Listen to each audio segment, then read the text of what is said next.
It's opening day, everybody. Let's get it!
I am so hyped, y'all. Like, it's opening day. We are ready to go. Konnichiwa to all of our Japanese contingent who will be watching this as Seiya Suzuki makes his major league debut. No longer spring training. Also making his debut today is my little brother. Hey. What's up, Evan?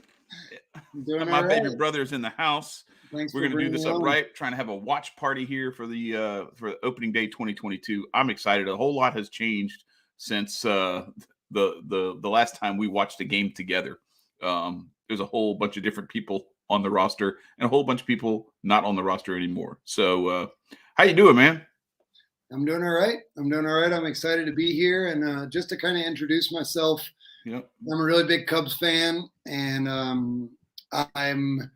I know enough about baseball to I've watched and enjoyed the games and I understand a lot of stuff. But at the same time, I'm the kind of guy that might accidentally say roster instead of lineup or might not know exactly all the nomenclature and everything like that. So I look forward to messing up a little bit, but maybe some of you out there identify with me. I love the sport and I love the team, and I can't wait for the season to get started.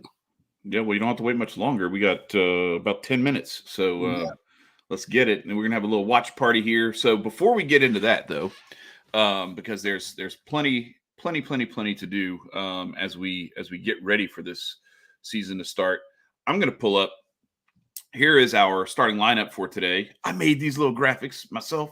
Wait. So I don't have to get any kind of copyright worries or anything like that around pulling up the MLB site like I had on one of my other episodes. I just got to say that Chad is a stats freak and an analyst and everything like that. And it's crazy because you sent me the lineup today of what you thought it might be, and you made a graphic of it. And you didn't only get the lineup right as far as the names, you got the order exactly right by predicting exactly what David Ross was going to do for this game. So kudos to you up there.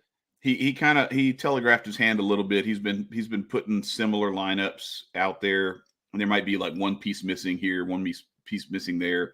But I just kind of watched how he was going through the lineup, and this is kind of what it looked like it was going to be, and lo and behold, this is what lineup card he turned in. So Cubs playing at Wrigley. So home half, we're going to have Happ in left, Hayward in center, Suzuki in right, and then Patrick Wisdom at third, Nico Horner at short, Nick Madrigal at second, and Frank Schwindel over at first, with Contreras catching Kyle Hendricks, who makes his third consecutive opening day start. And then when the Cubs are not, let's see, there we go. When the Cubs are not in the field and they are batting, that's when Rafael Ortega will take his spot as the DH leading things off. I kind of thought that they might put Madrigal there, but with a righty like Burnes, I felt like going with a lefty and mixing in a few lefties was probably going to be the route that Ross was going to go. I thought he might possibly start VR over Wisdom, but I just thought that with the year Wisdom put up last year, I think he didn't want to slight him. A lot of times you have to think about this in terms of the overall psyche long-term of the team and the message that you send to a guy like Patrick Wisdom, like, hey, you're a critical part of our lineup, just not today, not opening day. Like he, with the performance he had last year as a rookie, he earned that starting spot on opening day. So I'm happy to see him there. And that's why I slotted him in, and lo and behold, that's where Rossi slotted him as well. So Ortega, a lefty, then Madrigal, contact supreme, batting second, and also right-handed. Then Contreras, Happ, switch hitting. He'll be batting from the left side against Corbin Burnes. And then Frank Schwindel, another right-hander, does a good job of making contact. It's just it's going to be tough. This is a team that, don't forget, last year, this Cubs roster struck out 15 times against Corbin Burnes, 10 in a row at one point. So hopefully they'll do a better job of making contact today. And then Seiya Suzuki making his major league debut in the 6th spot, playing right field and batting from the right side. The former right fielder, Jason Hayward, in center, batting from the left side. And then Patrick Wisdom, as we discussed, playing third and batting in the 8th hole, with Nico Horner actually providing kind of that second leadoff as the lineup turns over again, playing shortstop. And so we'll get into a few other things a little bit later as we have some time to fill with commercials and whatnot. I have some other graphics for what the overall roster depth chart and potential lineups against lefties and righties looks like. But yeah, when you're facing last year's Cy Young Award winner, it's not going to be easy. And he really, really handled the Cubs well last year, and has handled the Cubs well throughout his career. Now, he had a lot tougher luck earlier in his career prior to last year, but he has since really done the Cubs in. So they're going to have their work cut out for them. I'm hoping – I actually put down a bet for there to be no runs in the first inning by either team. So hopefully that pays off. It was like $15 to win like 36. So it's like, all right, yeah, let's go. I won't be disappointed, though, if the Cubs touch Corbin Burnes up for like 4 runs in the first inning. I'll gladly lose that $15 if it means that we get a big lead to start things off. But Kyle Hendricks is getting ready to take the mound. We got about 5 minutes before first pitch. And so anyway, I see we got some folks pulling up in the chat. So if y'all want to drop a line in the chat, tell us what you feel, how you're feeling about opening day today. Who's your favorite team? If you're a Cubs fan, let's get a Go Cubs Go mixed in there, and then we're hopefully, let's see, where's mine? Oh shoot, I put mine. Mine's like over there now. I had my W flag right here, and then I moved it the other day. I'm gonna have to get up and go get it. Yeah, I'm gonna have to get up and go get it. Yeah, I see yours back there. You did it. You did it up right, but I had to go and make my. If you remember, Evan, this picture behind me, this is actually where we were sitting. That we watched together. Yeah. Do you remember what game that was? That was the game that Lester pitched an almost perfect game, and Hunter Pence broke that up in the 8th inning or something. I told y'all. That's what I talked about that a few weeks back. That was a great game anyway, though. It was still a great day. We still won. Got the win. And broke the no-hitter, but I mean, Lester pitched like a machine. Yeah, he was awesome. He was awesome that day. He had a great game. So we're looking forward to what is going to be hopefully a very entertaining and very, for Cubs fans and for the Cubs franchise, a very successful opening day 2022. We are only moments away from first pitch. I guess since they're in a commercial break, I'll go ahead and pull these screens up while we're waiting because they're still in commercial. So I have some topics I want to throw out there too. We talked about the opening day lineup, but here are some potential batting orders that we could see. So the one versus right-handers, that's what's going up today. So I'm not going to go over that one. But against left-handers, I see Madrigal moving up into leadoff spot, and I actually see Suzuki jumping all the way from the 6 hole to the 2 hole and filling in that spot with Schwindel, Contreras, Wisdom, Happ. Like you start looking at that lineup, and you really don't get a break until Hayward. If Clint Frazier can put up the type of season that he's capable of, he was a former number 5 overall pick and really had a good 2019, really kind of fell on some difficult times the last couple of years, had a really bad year last year. But if he can regain his old form and turn it back on, he's still young, and that talent is in there somewhere. We see it with Patrick Wisdom. Patrick Wisdom was drafted by the Cardinals at like number 21 overall or 28 overall. He's a first-round draft pick as well, and just kind of got thrown to the scrap heap by a couple of teams, and the Cubs just scooped him up, and he goes on and hammers 28 home runs, breaking the Cubs rookie record that Chris Bryant held prior. So we could see a similar type of rebirth, I guess, so to speak, from Clint Frazier. And if you have that, so you got Madrigal at the top, who's a contact machine, then Suzuki, who has monster power, really good plate discipline. Schwindel showed tons of power, had a 1,000 OPS during a long stretch last season. Contreras, we've already seen what he's capable of when he's healthy and playing full time. And Wisdom, we already talked about. And Ian Happ has that pop from both sides of the plate, more so from the left side. And then Frazier, then you got Hayward and Horner wrapping it up at the tail end. So I don't know. I'm kind of excited, and I feel like there's some promise there. Real quick, going through the how the lineup, how the depth chart is going to look. So Happ, Hayward, Suzuki, that's going to be your typical outfield with Wisdom, Horner, Madrigal, and Schwindel. Across the infield with Contreras catching. But Yan Gomes, a very big signing, signed to a 2-year, $13 million deal, and he'd be starting anywhere else. So having that type of depth at the catcher spot for a team like this that's this young, that veteran leadership, and actually that pitching staff that's going to need some help, because there's not a lot of flame throwing, bat missing. This is a very contact oriented and they're going to have to be very precise with how they go through their pitch sequencing and how they approach hitters, what the game plan is. But that rotation, Hendricks, Justin Steele, who moves into that spot that would have probably been Stroman or Miley, but Miley with the elbow injury is going to be out for a few weeks, probably till the end of April.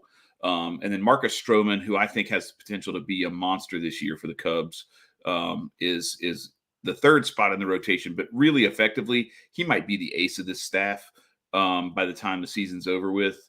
But you got to give Hendricks, you got to tip your cap to him and hand him the ball on opening day, because he's just been a mainstay for years for the Cubs now, ever since he came over in that trade from the Rangers. And Drew Smyly, trying to resurrect his career as well, had a decent run a couple of years ago. Got a nice contract with the Braves last year, pitched okay for the Braves, but not outstanding. And he fills in that fourth spot with Alec Mills filling in the fifth spot. And then Keegan Thompson, more a long bullpen guy, but he might get a start here or there. They've also talked about possibly Jesse Chavez out of the bullpen as like an opener, where he'd pitch a couple of innings to start a game before handing it over to somebody with a little bit of the longer pitch count. And then your bullpen, Rowan Wick, closing games with David Robertson probably helping out there. Michael Gibbons helping out with that late inning handoff to the closer spot.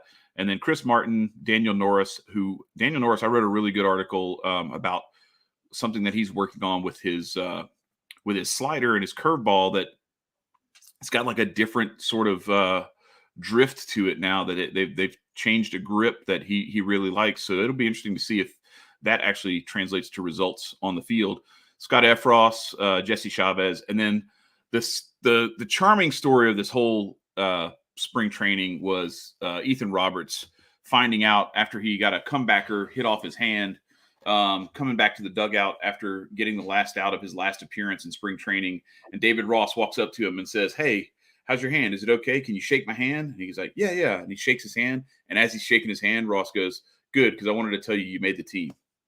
And that's how he found out that he was making a major league roster for the first time. So that was really, really cool to make the opening day roster.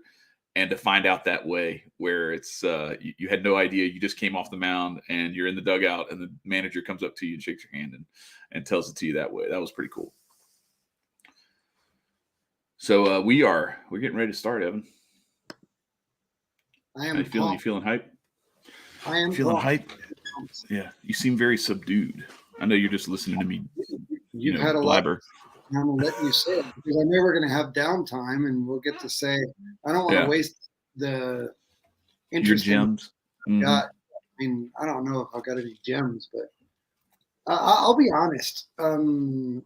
With the Cubs, we got to talk about the trip that we had. I mean, that's yeah. Some point, but I got to say, like, I hope that I'm bringing to the table just the curiosity of somebody that wishes they knew more, but doesn't really take all the time to analyze all the stats and everything like that, and to be able to ask questions. I mean, I honestly consider you to be an expert. I mean, otherwise you wouldn't really be here. So I don't know. I look forward. I look forward to seeing. Hey, wait a second. Game started, dude. Yeah. Oh. Yeah, here we go. We got the first out. Yeah. Oh shoot. Okay, you can't do that. You got to stop. That. All right. So the first pitch. So I'm about 15, 20 seconds behind you, and you're glitching. So you're. All right. So I'm gonna need you to I'm gonna need you to pause your game and wait about 15 seconds so that we're on the same time sequence. All right, I'm doing that. I shouldn't be glitching anymore. Switching from one internet to another, so that's why we got the glitch. Am I good now? Okay. Yeah, you're fine now, I think. So Hendricks gets one pitch, one out. That's a pretty auspicious beginning to the 2022 season. Cheers to that. Willy Adames is batting now, and I mean, I didn't really see it. I saw it was a pop up, but I wasn't really paying attention to what he threw. And now he's up 0-2 on Adames.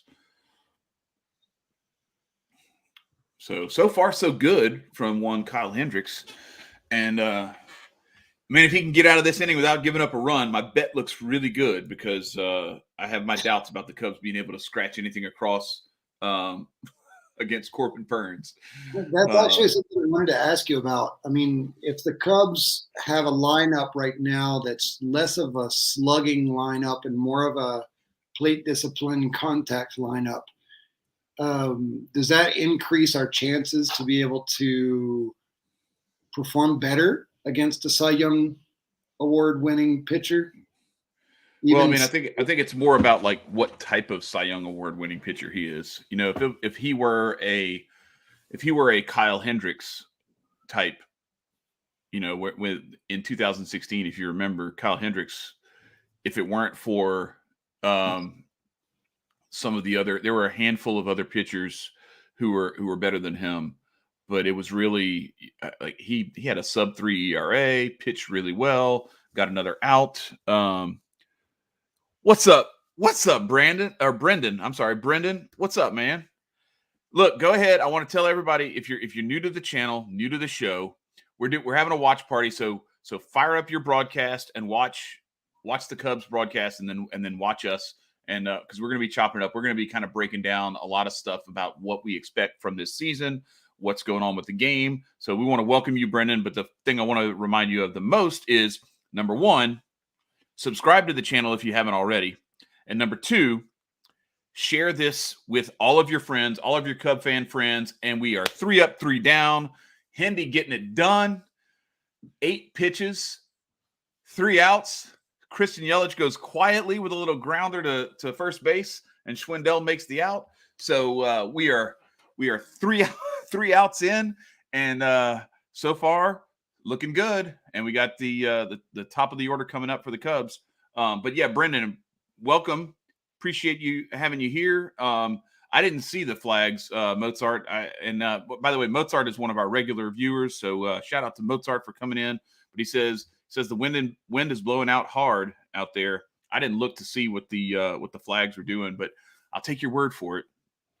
it'll be interesting. That typically kind of helps Hendricks as long as he can keep the ball down in the zone. It actually helps some of the movement on some of his pitches late, because there is that wind that's blowing out. It's coming through right there as well, and actually can give a little bit more drag on some of those pitches. But to what we were talking about before, Evan, a Cy Young Award winner, if it were, say, like a Kyle Hendricks, right? I would want a team that was a little bit more slug heavy, because if you make contact, you want to do damage with it. You don't want, because you're going to have a lot of weak contact. And then you leave them on base. Yeah, well, not just that, but you're going to get a lot of weak contact from a guy like that. So, but with a guy like Corbin Burnes, the reason why you want to have a contact heavier lineup, and so as we go through and look at the lineup for today, there it is. Today's lineup. So you got Ortega, who's going to be, he's not going to be up there swinging for the fences. Now, I'm not saying he's not capable of striking out, but he's going to be more contact heavy than most. Madrigal, very, very, incredible contact rate for him. Very low swing and miss. Same with Nico Horner. You do have some swing and miss in Hap, in Wisdom.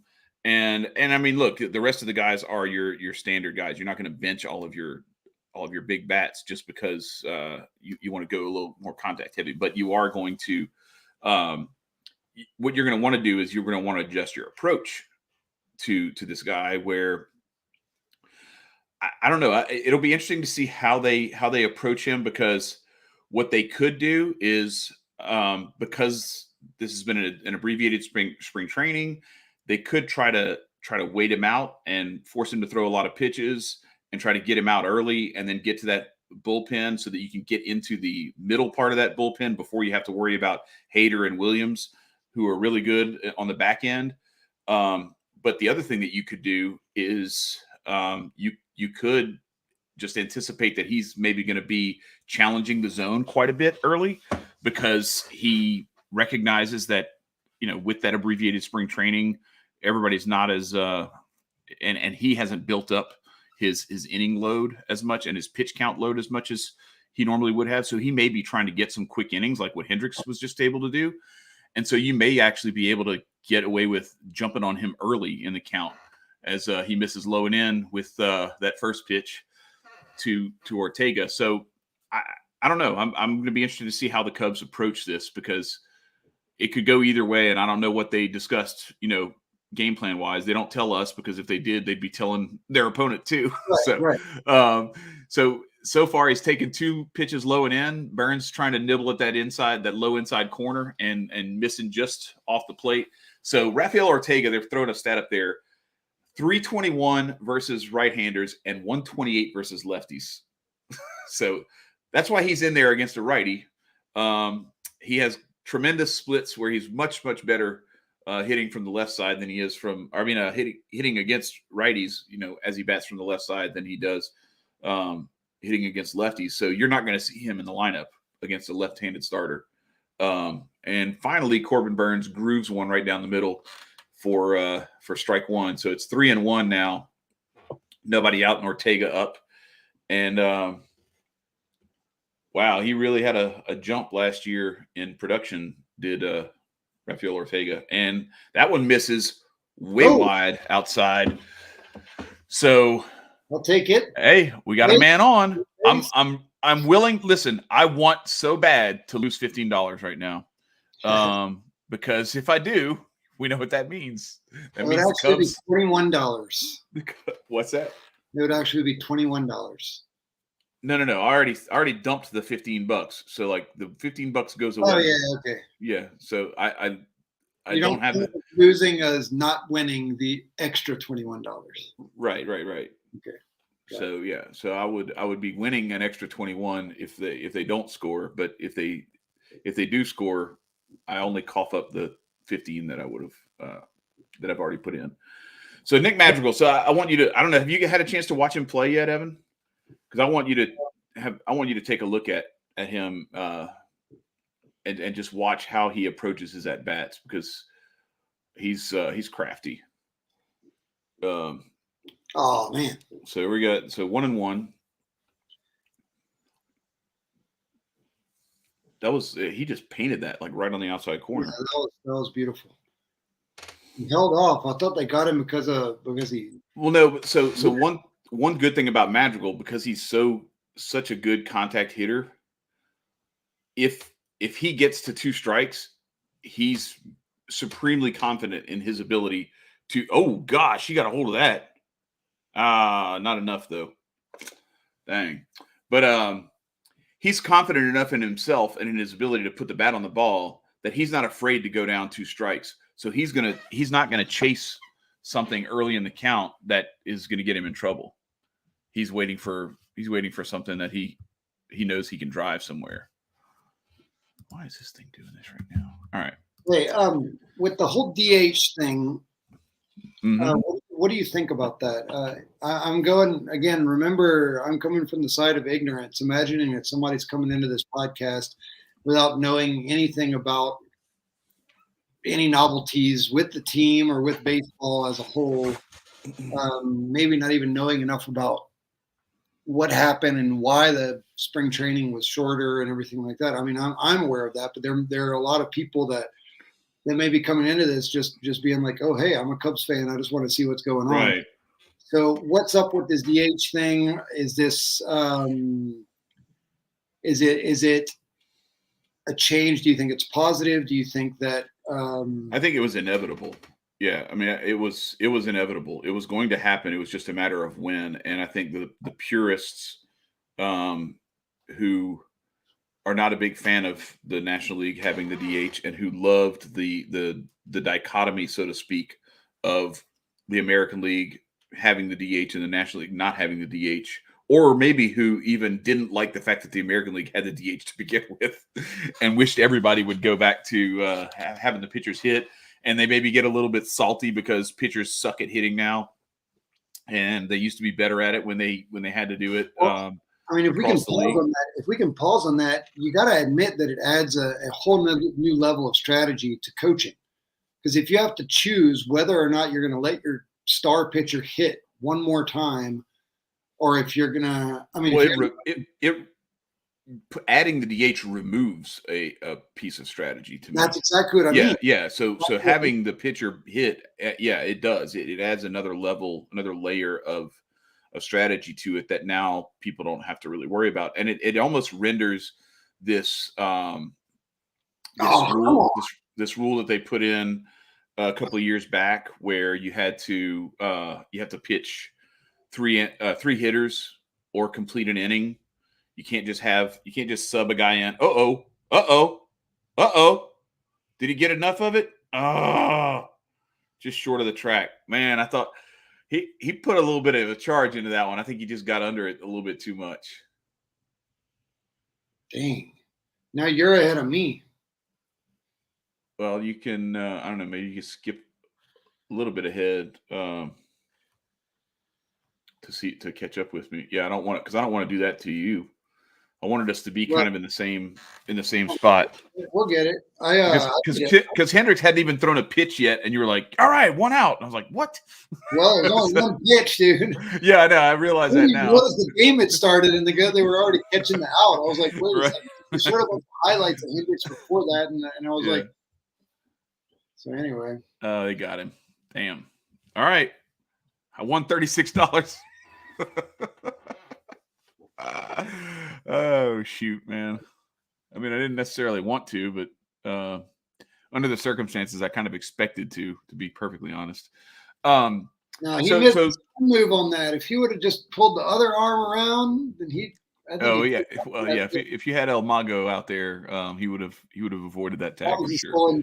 Because that tag was like that throw was way offline and way short, away from the guy. Yeah, he could have easily avoided that if he had just tried. But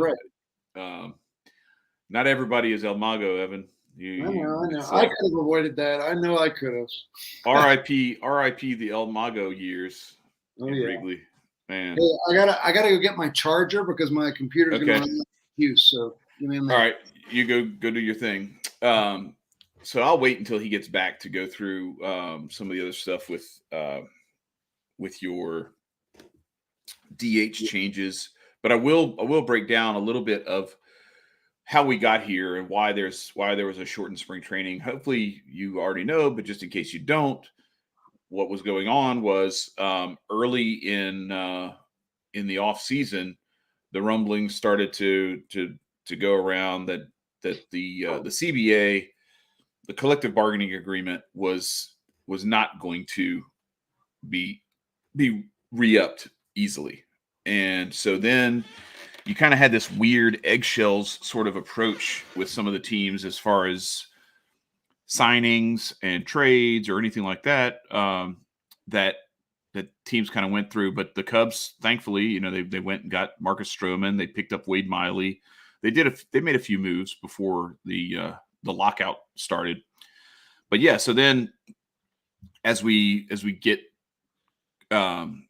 into the off season and the owners meetings and everything conclude, and your hot stove just starts to simmer a little bit, the lack of progress on the CBA, I guess I don't want to say it pushed the owners, because I think some of this stuff, a lot of this stuff is like artificial, or is they use a lot of this stuff as excuses for doing what they wanted to do anyway. But essentially what happened is the owners said, okay, well, if we're not going to agree on any of this stuff, then we're going to lock the players out. And so at that point,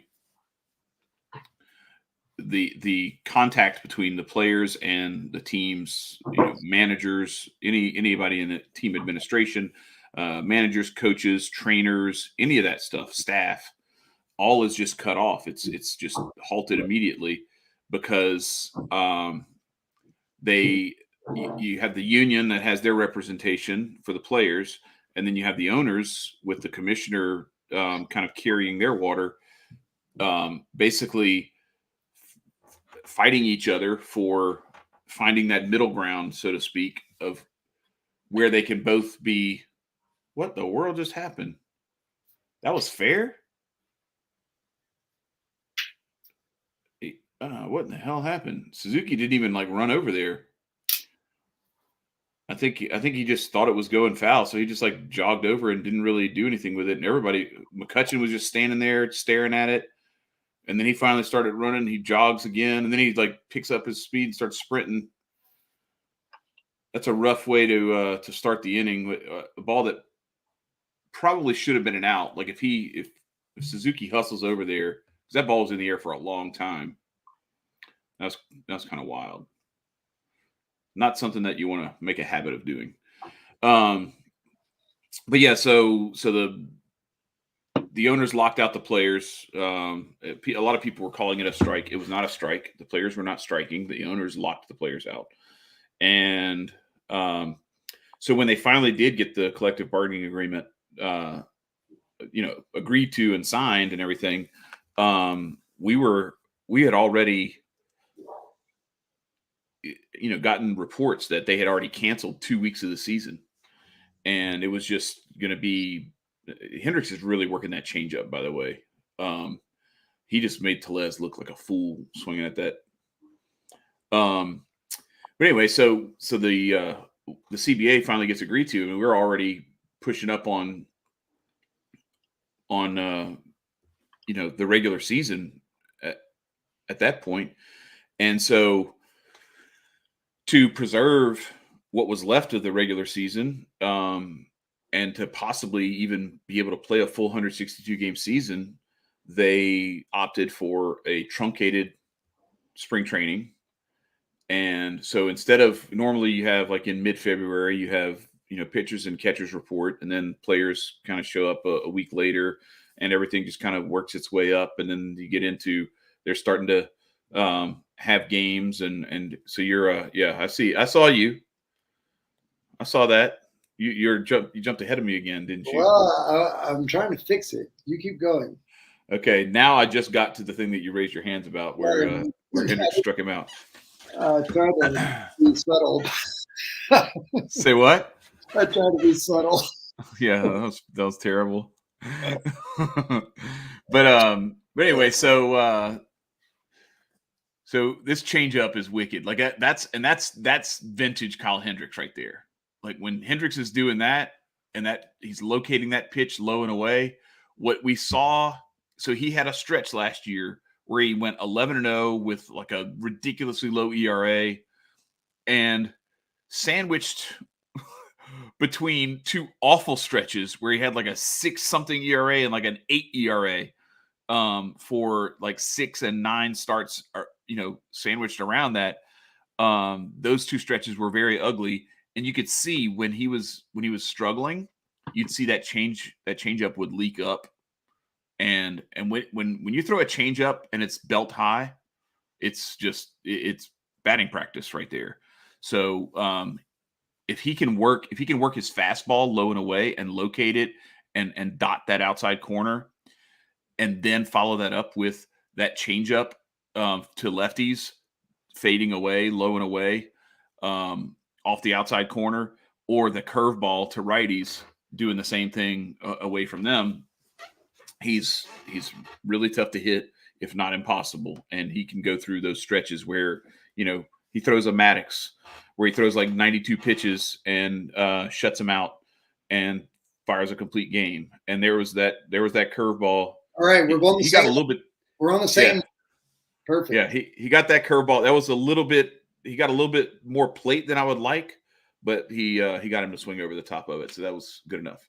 Hey, I got a question for you. Yeah. What do you think about? I mean, we were already talking about the coaching strategy changes of being AL or NL whenever we had the DH in one league and not in the other, and how that can change just the way that you build your team, just the way that you build a lineup. Wait. That's not the question here. Okay. The question is, what about ballpark? Planning a team, can you build a team based on your ballpark? Because I know that some parks are deeper than others. Some parks are more right-hander than left-hander. And you can really build a team. I mean, I would consider that you can build a team, your pitching staff and everything, really considering what kind of ballpark you're going to be playing the majority of your games in, because it's your home field. Yeah, so a couple of things with that. One, to a certain degree, yes, in extreme cases. For instance, back in the 80s when the Astros were playing in the Astrodome, I don't know, the 70s, 80s, 90s, before they built what was then Enron and became Minute Maid now. They had a tendency to. Why? What happened to Enron? They had a tendency to rely on some of these fly ball pitchers because it was like the Grand Canyon in the Astrodome. It was really hard to get the ball out of there. And one of the guys that was a prime example of this was Jose Lima. It was kind of funny because he was like a Cy Young Award candidate one year, and then the next they go to Enron and he called it 10-run field because all those balls that he was, getting flyouts that were landing on the warning track became home runs, and he gave up like 30 home runs or something like that next year, and he hated it, and he became a gas can, and it completely wrecked what would have been a potentially promising career if he had stayed in the Astrodome for all those years. So you have those types of instances, and then on the flip side of that is you've got the places like Coors Field in Colorado, yeah, where you have to develop people who can miss bats. You need some strikeout, so you can wipe out some of these big innings by getting outs without contact. And then the second thing is, if you do have any contact at all, you want it to be on the ground. Now, that's typically the case with anybody, but there are some pitchers who actually thrive on getting people to pop up, getting people to make weak contact, dip under, and so they live off of getting a high fastball and getting you to not be able to catch up to it, and you hit, medium to shallow depth fly balls into the outfield, and they get a lot of outs, even though they don't have a high ground ball rate.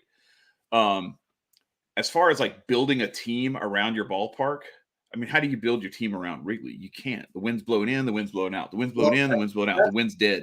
Like that was the second phase of my question, because Wrigley, some people could even argue, because there's a lot of work. Whenever we went, I got to go to the Wrigley Museum, and they took me to a tour. I even got to go onto the field and take pictures on the field and everything like that. It was pretty cool. And one of the things that they were talking to us about was the lighting, and that all the games had to be day games at the beginning, everything like that. There's so many things that Wrigley Field is precisely the kind of field that's so difficult to coach and be around. So one of the for a long time it was terrible. If you have a Cubs, dome, or the Cubs were terrible for a long time. I think in large part, and this is a part of it that people just tend to forget. People just chalk it up to, poor management or bad luck, the GOAT, whatever the case may be. But the reality of the matter is, when you play all of your games for 50 some odd years in the sun all day, every game is a day game, all of your home games, and there are no night games when other teams are playing night games. Right.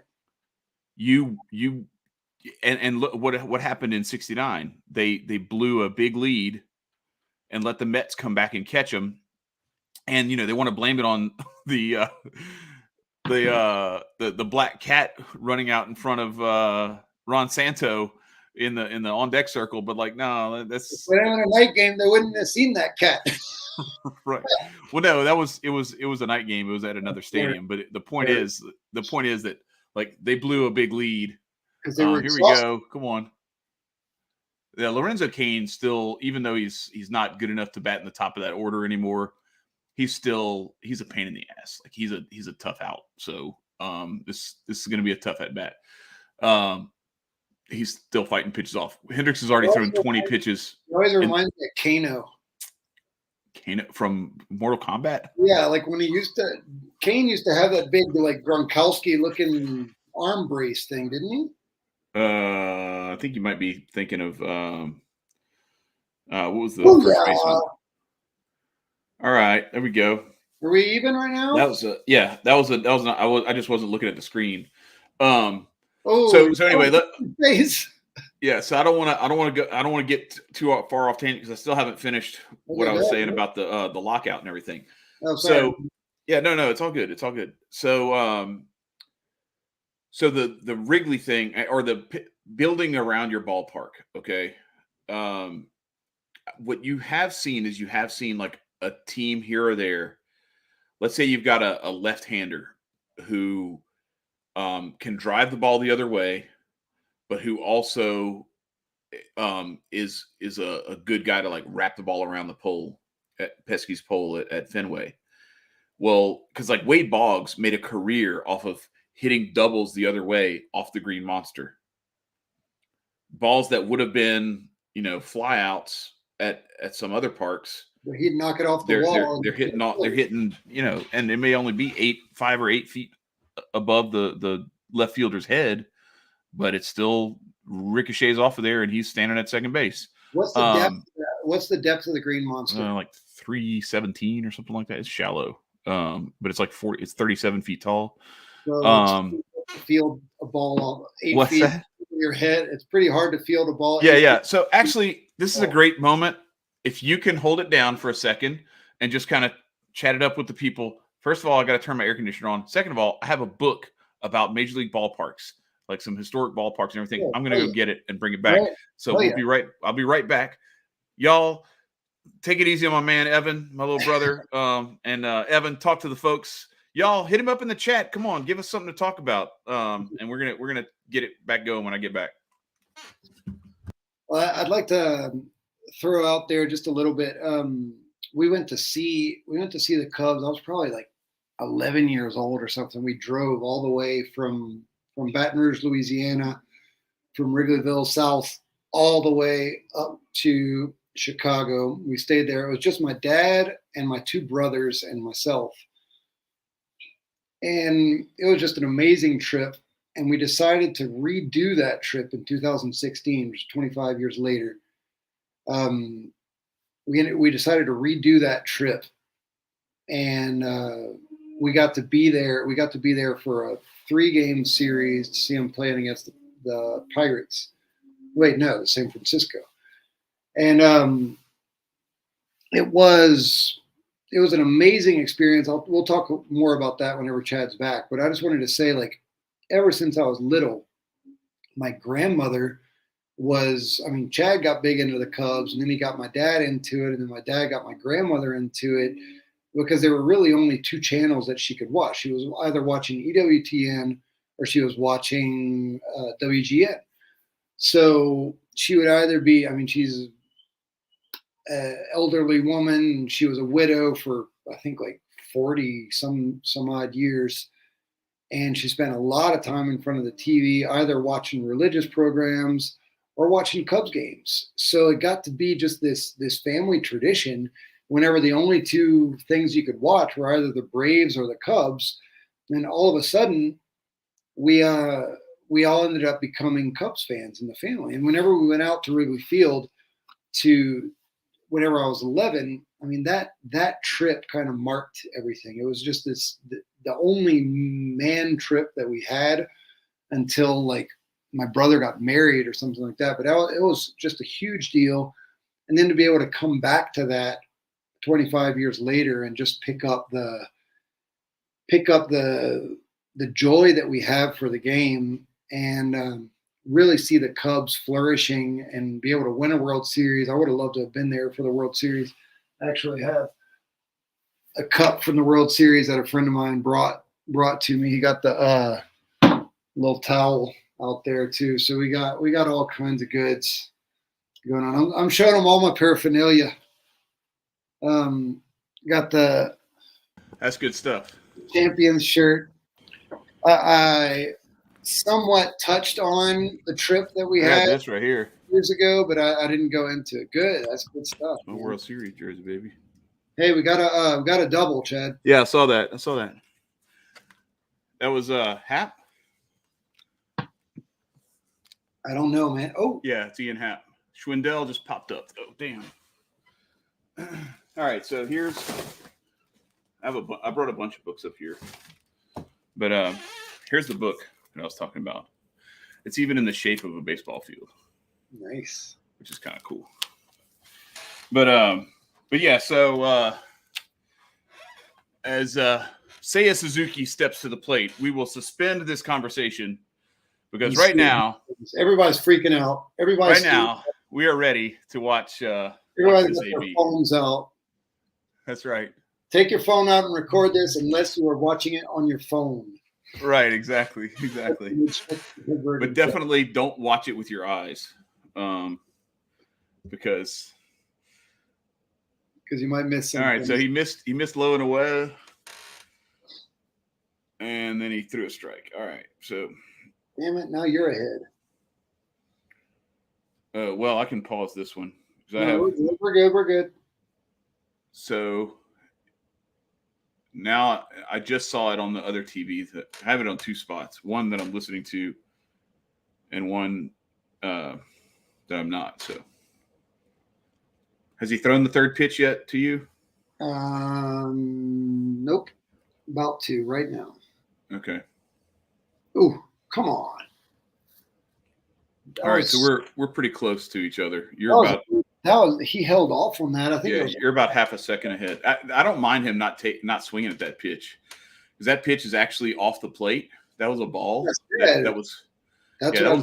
That's a ball, but it was called a strike, and that happens. But he laid off of that one too. That was a good piece of hitting right there. I like it, Seiya Suzuki.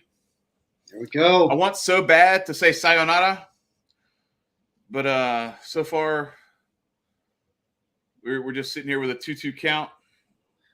Some good contact. Just any contact that'll get it in a gap. Just dump the ball over the second baseman's head into right field. And we're good. I got a 3-2. All right, full count. Let's go. Let's go. Brendan, where are you coming from? We're from Louisiana, so I'm in Louisiana. Evan's in Mexico. That's where he lives now. Far south. Yes, very Most- Wrigleyville, very, very, very south. Yeah. Oh, hell yeah. Oh, Yeah, no, it's all good. Took that walk. You can't do that though. You can't act like he hit a home run I when did. all he did was take a walk. I'm glad Yeah, you're like, oh yeah, like there's a full count, and I'm excited that he's on base. And okay. it's all good. All right, so this is a down good to- time. This is a good time for us to talk about what did you call this man who's coming to the plate? I used to call him Double Playward. I really hope that doesn't work against us right now. Right. Yeah, So wait what did I? We It's went just- to that game when we were at Wrigley. So right under the little W right here. So over here in the Wrigley Field rooftops, Wrigley rooftops, across the street is where we watched Game 4 of that Giants series, and it went 13 innings. It was our last day in Chicago, and Jason Hayward had all 3 RBIs in a 3-2 Cubs win. And what did I order you that you had to call him for the rest of his time in Chicago? Mr. Hayward. That's right. That is Put some respect on that man's name. That is the law. That is the law. I do. So Corbin Burnes is struggling to find the strike zone right now. This is interesting. All right. Now, what do you think about my bunt strategy now? Jason Hayward's a terrible bunter, as we saw in the World Series. What if they bring John Lester back to make this bunt? What team is that on your Bucky? What? I don't know what he's talking about. I don't know. What's a Bucky? Okay, I don't know. Well, anyway, someone's being vulgar in the chat, but anyway, we'll just ignore that. Anyway, so hang on just a second. Matter of fact, let me. Hey, you can get a Cubs credit card. Oh yeah, is that right? All right, so I don't appreciate the craziness in the chat. You gotta sit for 5 minutes, and you can come back when you can be more respectful. Ralph's whatever your last name is. All right, so what are we? 2-2 now. Little foul ball.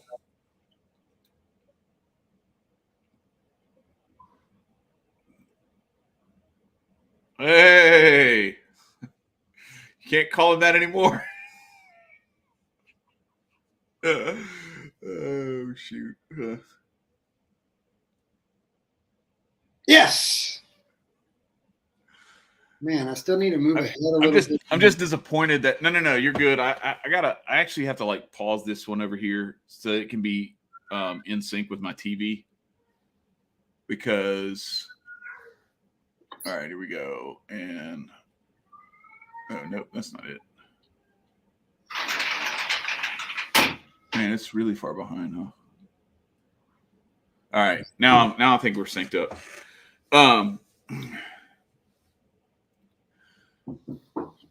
So yeah, the only disappointing thing there was that it pulled him off the bag, but it didn't pull him off far enough where he couldn't actually get to the ball. That would have been awesome. Then we'd have got the run.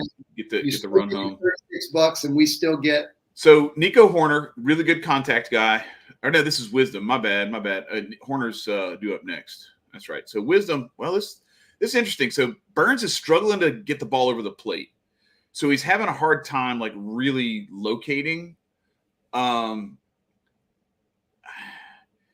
There's some legitimate potential for him to hang one here, and for Patrick Wisdom to get a hold of it.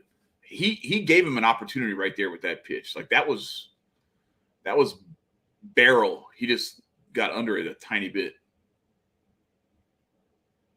Oh! He popped it up. That was a big hack, though. Dang. Yeah, that was a big hack. Good inning. Well, we've had base runners in both innings. Yeah, pushed him to throw some pitches. That's a good thing. So, but anyway, so back to your question about the ballpark thing. What I was going to say is, if you have a field, like say Houston's another place, another perfect example. They have that really shallow right down the left field line. So if you look at advanced metrics and you can see, okay, like this guy tends to hit he tends to drive the ball a lot, hit a lot of fly balls, heavy pull side. Okay, well then maybe one or two guys like that, you might lean towards signing them over somebody who maybe sprays the ball a little bit more or anything like that. Like you might tend to pay up for a signing like that. But I don't think you're not gonna quote unquote build your team, build your roster around that. You're not gonna go get a whole bunch of guys who all are gonna hit balls into the Crawford boxes. Because the reality of the matter is, over the course of an entire season, that's going to happen a low enough percentage of the time that all the other negatives that those guys bring to the table make it not worth it. Right. So what you want to do is you want to build the most diverse and the most complementary roster that you could build in terms of how you can build a good lineup, how you can build a good defensive lineup, and then how your pitching staff. Because one of the things you want to do is you want to have a little bit of a mixture of some, flame-throwing right-handers and some crafty lefties and maybe a ground ball pitcher. You want to have some of that mix. That's one of the things that the Cubs struggled with last year, I think, is their whole rotation, start to finish, was guys like Kyle Hendricks. And I actually think that might have had a negative impact even on Hendricks. Because if you're playing a 3 or 4 game series against the Cubs, except until you get to the bullpen, the first 4, 5, 6 innings are all going to look the same. It's all going to be some, weak throwing right-handed pitchers who are going to try to rely on changeups low and away to lefties and, little feathered curveballs or sliders low and away to righties. And you really can kind of build your at-bats with that in mind. Well, so you get used to it. In a 3 or 4 game series, it's almost as if you were going through the rotation for the fourth time. Yes, exactly. No, that's a perfect way to describe it. And that's where, teams start to struggle. So you'd see like Trevor Williams go get his head kicked in. You see that? Say what? They gave him one about a baseball off the zone. They gave him that one? Yeah. Wow. Okay. I didn't realize. I didn't even look. I just figured it was a ball when I saw it land in the mitt. But there we go. Yeah. So I hope that helps. Now you're a little tiny bit ahead of me. Can't be ahead of you. Did you pause yours? Huh? Yeah. Well. All right. Hang on. What the hell is going on here? This is like an ad or something. Hang on. I figure out what's going on with this. Yeah, I'm in some. I have like an ad playing. All right, I'm good right computer. Now. Well, no, so the TV is good. It's 1-2, and Hendricks is about to pitch. Yeah, I'm with you right now. And there's the pitch. It's up. Yeah. All right, stick with that. Okay. Yeah, and I don't know what's going on with this other feed over here because this is the one I'm listening to in my ear. That's the only reason I have that one on over there, is just so that I can hear the audio without having to play it over the speakers. Oh, damn! You almost hit him. Yeah. But anyway, so I hope that answers the question as far as that's concerned. Now back to the lockout and the DH question. So one of the other things that gets missed in all this stuff with the DH is that the American League has had a few decades of this to where their roster construction, their salary build, all of these things are with a DH lineup built in. Whereas these National League teams are having to kind of I wouldn't say scramble, but they're having to restructure their rosters to allow for. It's like taking a chess master and adding one new piece. Yeah. It's like, okay, I'm really good at chess. But I have a feeling that this adding a new piece might change just about everything. Right, and it's not, and you're not adding a queen. Even if you add a pawn, but you're not adding a pawn either. It's something in between. Knight bishop. Yeah, I mean, I don't know if it's as I don't know. It just depends. So some National League teams were better suited for it, and some weren't. Like the Cubs a couple of years ago with Kyle Schwarber were ready for a DH because he was terrible defensively, Right. a huge liability defensively. He came up to the majors as a catcher, and then when he tore his ACL, his catching days were over, and he wasn't a good outfielder to begin with, and that it was even more difficult then. And I love Schwarber, but like he was built to be a DH. Same thing with the kid they traded to Seattle, who what was his name? Anyway, the big kid that was backing up Rizzo for so many years, or not backing him up, but he was waiting behind him in the minors. Hendricks is missing up again, or up now. He was really, really commanding the ball well, and that was a pitch that he was trying to get to tail back over into that top up and in quadrant to get a looking strike to get the strikeout on Colton Wong. Ooh. Oh. Ooh, I don't know. Yeah. Let's go look at that one again. I think he got him. Maybe he didn't, but damn, it was close. Huh? You're not even going to look at it. Yeah, I know. They're not even showing it.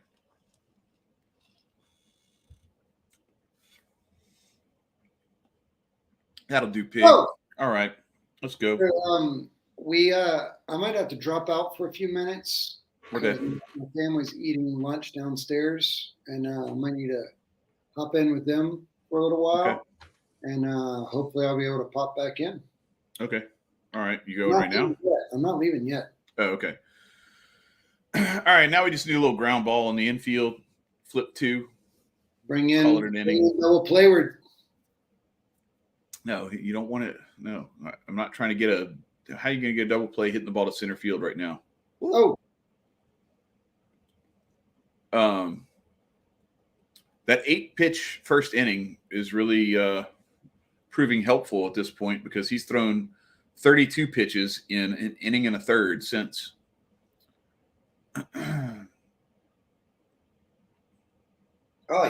Yeah, he's got to get his command back.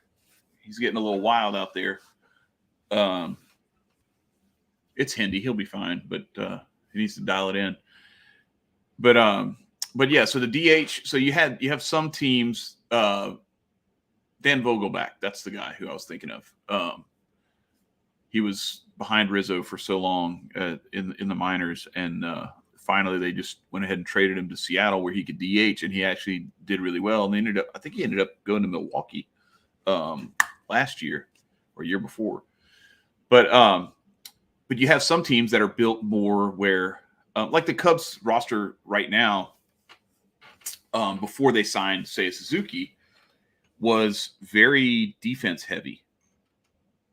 You have Madrigal, Horner. You had Andrelton Simmons, who has he's no bat. Like it's just he can hit at the major league level. That's about it. Wow, another one that was about 4 inches off the plate. I'll take it. That was a solid 7 balls off the plate. That sounds like a lot. Yeah, I know it was a joke, but no, it was a good ball and a half off the plate, maybe 2. Good pitch. Yeah, that's a good pitch right there. Celebrate that? Huh? Can I celebrate that? Yeah. That's good. That was a good pitch. I'm a little more reserved in my reactions like that. I'll do that if somebody hits a bomb or if it's like the out to like get out of a huge jam or something. Huh? I'd be jumping up and down and screaming. Like I kind of got hyped when Wisdom hit what I thought might be a home run because the way that pitch lined up and the way he got his hands in and got the barrel to it, he just barely missed it, getting under it a little bit. You got to check the flags. Maybe the wind's blowing out on. Dang. Oh. Maybe the wind's blowing out in center field and right. I don't know. I still haven't gotten to see the flags. Yeah, I haven't either. Are you hearing anything on that?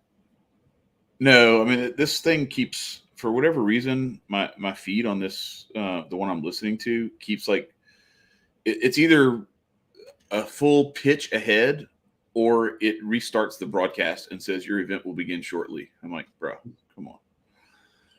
So it's kind of frustrating. It's a big out here. Hey, Got to I get wanted Yelich. Perez to go high on that. I think he had the out if he could have gotten. Oh, that's a good pitch. He's Yeah, usually man, that curveball right there, that thing bit 73 miles an hour. Had some good bite to it. I'm gonna throw one of my stupid comments your way.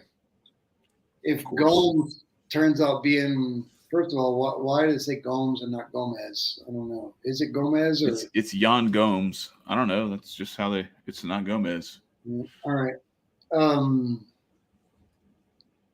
Aside from that, what have you seen the times that Wilson Contreras has had to pitch?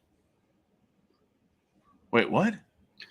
What have you seen in Wilson Contreras with his accuracy and speed whenever he's had to pitch? Oh, I don't know. Has he pitched? He has, if I'm not mistaken. Okay. I mean, I know Rizzo is probably the best pitcher on the team when he was there. That was not a pitcher. He actually struck out Freddie Freeman. I think the whole freaking team has pitched. Rizzo struck out Freddie Freeman, and he pitched like a perfect inning one time. And yeah, Rizzo is like one of the most underrated, most versatile refrigerators that there has ever been. Like how often do you have a refrigerator who can bat like lead off or clean up or like in the 6 hole or pitch? It's pretty crazy. And he like charges the sacrifice bunts like a madman, like a damn berserker. Hey, let me go for a little while. I'm going to drop out. I don't know. Do you want me to drop out, or do you just want to cut me out for a little while and I'll come back? All right, that guy's blocked now forever.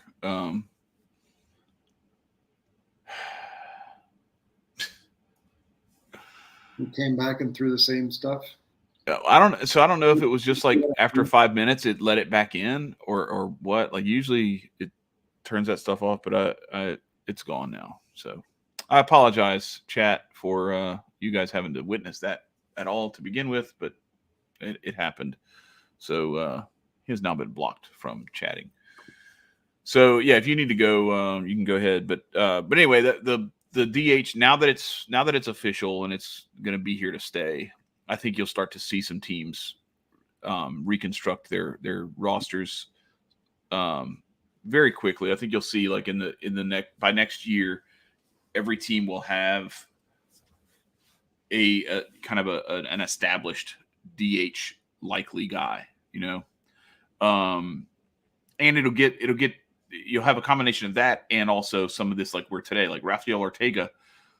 He's a good defensive outfielder, but he's in the DH spot because the rest of the defense is either better than him or playing a position where he's not capable of playing. I'm going to go. You need to go. All right. Peace, bro. All right. So here we go. We got Nico Horner. Oh yeah, up there in the 9th spot. So this is where we've talked about it before, that they call it the second leadoff.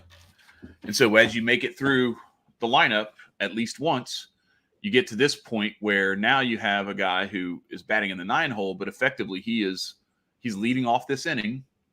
And then so it's him, and then you got Ortega, and then you got Madrigal, and then you get back into the heart of the order.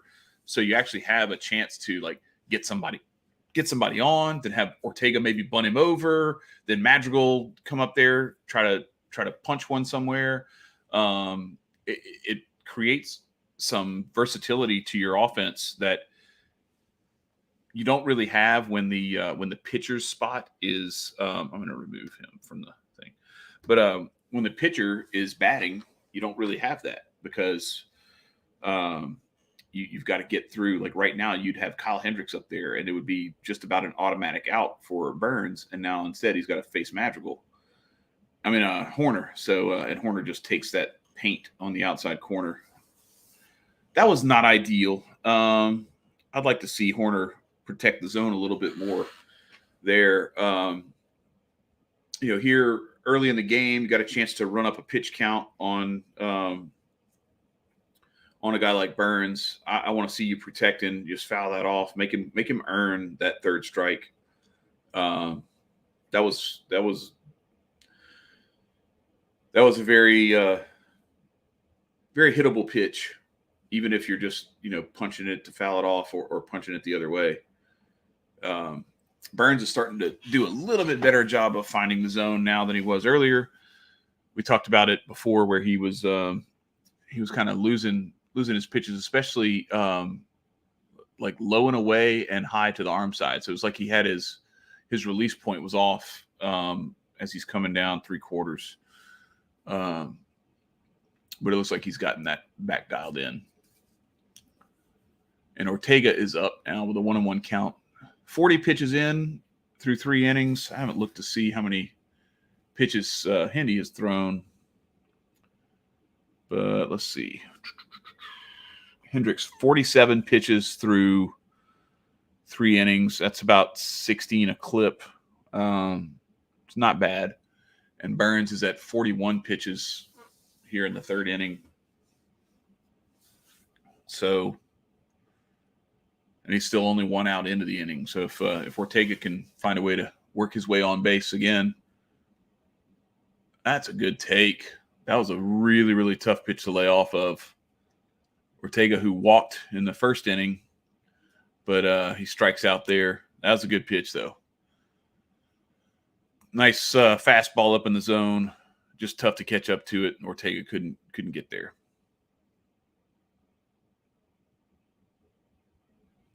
So they're using the little pitch communication thing. That's something new to me. I don't know. I don't know how I feel about that. I mean, I get it. Like, you're trying to avoid sign stealing and all that, but it's just weird having a guy punch in a code on his wrist, and then the pitcher's listening to his glove. It's just weird.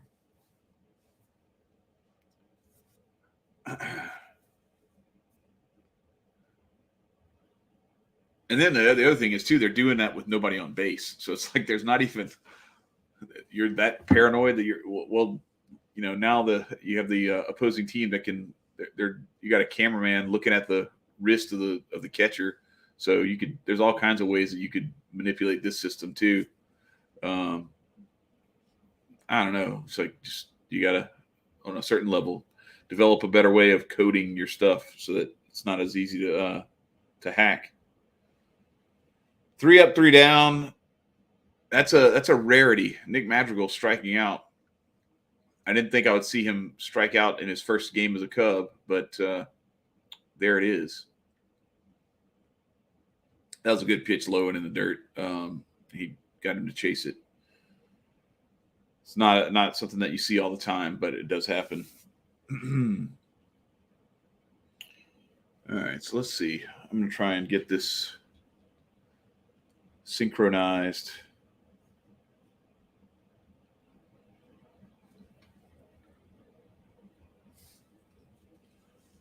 Well, all things considered, Kyle Hendricks is really holding up well. I'm impressed that he is pitching as well as he is so far. I mean, look, raise your hand if you had Kyle Hendricks with 6 strikeouts through 3 innings. He's got 6 strikeouts. Kyle Hendricks is on pace to break Kerry Wood's record. Well, maybe not, but he's getting it done. I don't know what his career high is. I'd like to see what Hendricks' career high in strikeouts is, because I bet he's not far from it already.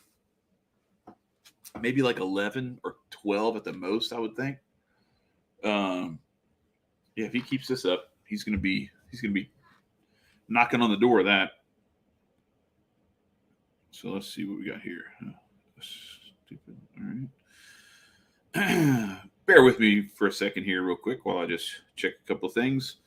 While we're in a timeout. Sorry, I got basketball on the brain still from March Madness, but we're in a commercial in between innings. Is what I should have said. But you know the deal. You know what it is.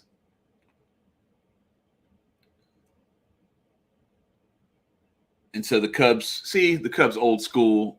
They're going to do like they did with the lights at Wrigley. They're not using that BS signal system or whatever. They're just doing it the old-fashioned way. So let's see. Oh, I wanted to check. That's what I wanted to do. I wanted to check to see if I got credit for winning my bet yet, because I bet that there would be no runs scored in the first inning, and I was correct. Let's check it out. Yes, sir. That's what I'm talking about. All right. Yes, indeed.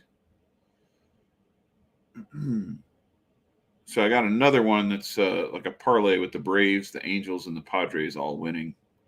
That's kind of a big one. And I haven't looked to see how are those games going. That was tough. McCutchen with another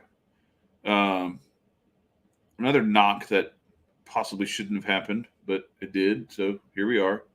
Oh man, the Red Sox Yankees already got postponed, and so did the Mariners Twins. Damn. I hate that. You hate that for opening day, like for there to be weather that prevents games from being played. Yeah, so it's Reds Braves, Astros Angels, with Shohei Ohtani pitching. I've got the Braves, I've got the Angels, and then I've got Yu Darvish beating Madison Bumgarner in the Padres D-backs game. That's my parlay I have there. So I don't know. I'm optimistic. I'm gonna get my money back and then some. It'd be nice. Have a bet that wins for a change. Had a rough go of it in the March Madness stuff. That didn't go very well. And so here's Rowdy Tellez, 0-1 count, and second pitch misses from Hendricks. So let's see. I'm gonna try to synchronize these feeds up here so that I'm not looking at two different timings. It's kind of annoying. There we go. All right. Close enough. So what do you guys think? What are your? So I know we got Brendan who said he's a big Chicago Cubs fan. So am I. Mozart, I don't know if Mozart trolls me or if he's actually a Dodgers fan or a Cardinals fan, but he seems to like to bring up the Cardinals and the White Sox or the Dodgers, all three of whom I have my issues with, I guess. I don't hate the Dodgers. I think it's funny to troll them because they spend so much money. And speaking of which, I'm going to go ahead and I'm going to pull that up. So how much money they have spent to ultimately only win one World Series in like 40 years or 35 years or whatever it was. I think that's funny. But so Brendan's a Cubs fan. What about the rest of y'all? Drop it in the chat. Who's your team? How big of a Cubs fan are you? What brought you here, and where are you coming from? What part of the country or what part of the world? And if you're watching the replay, okay, you're from St. Louis. Are you living in St. Louis now?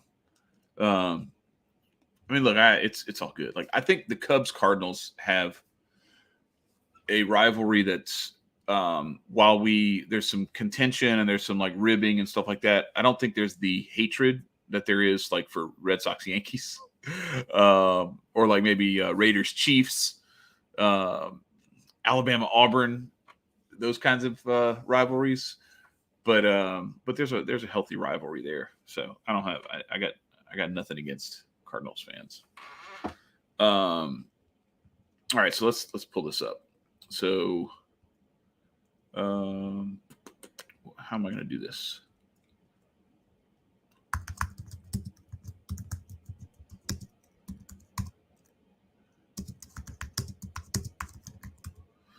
Let's see if this works.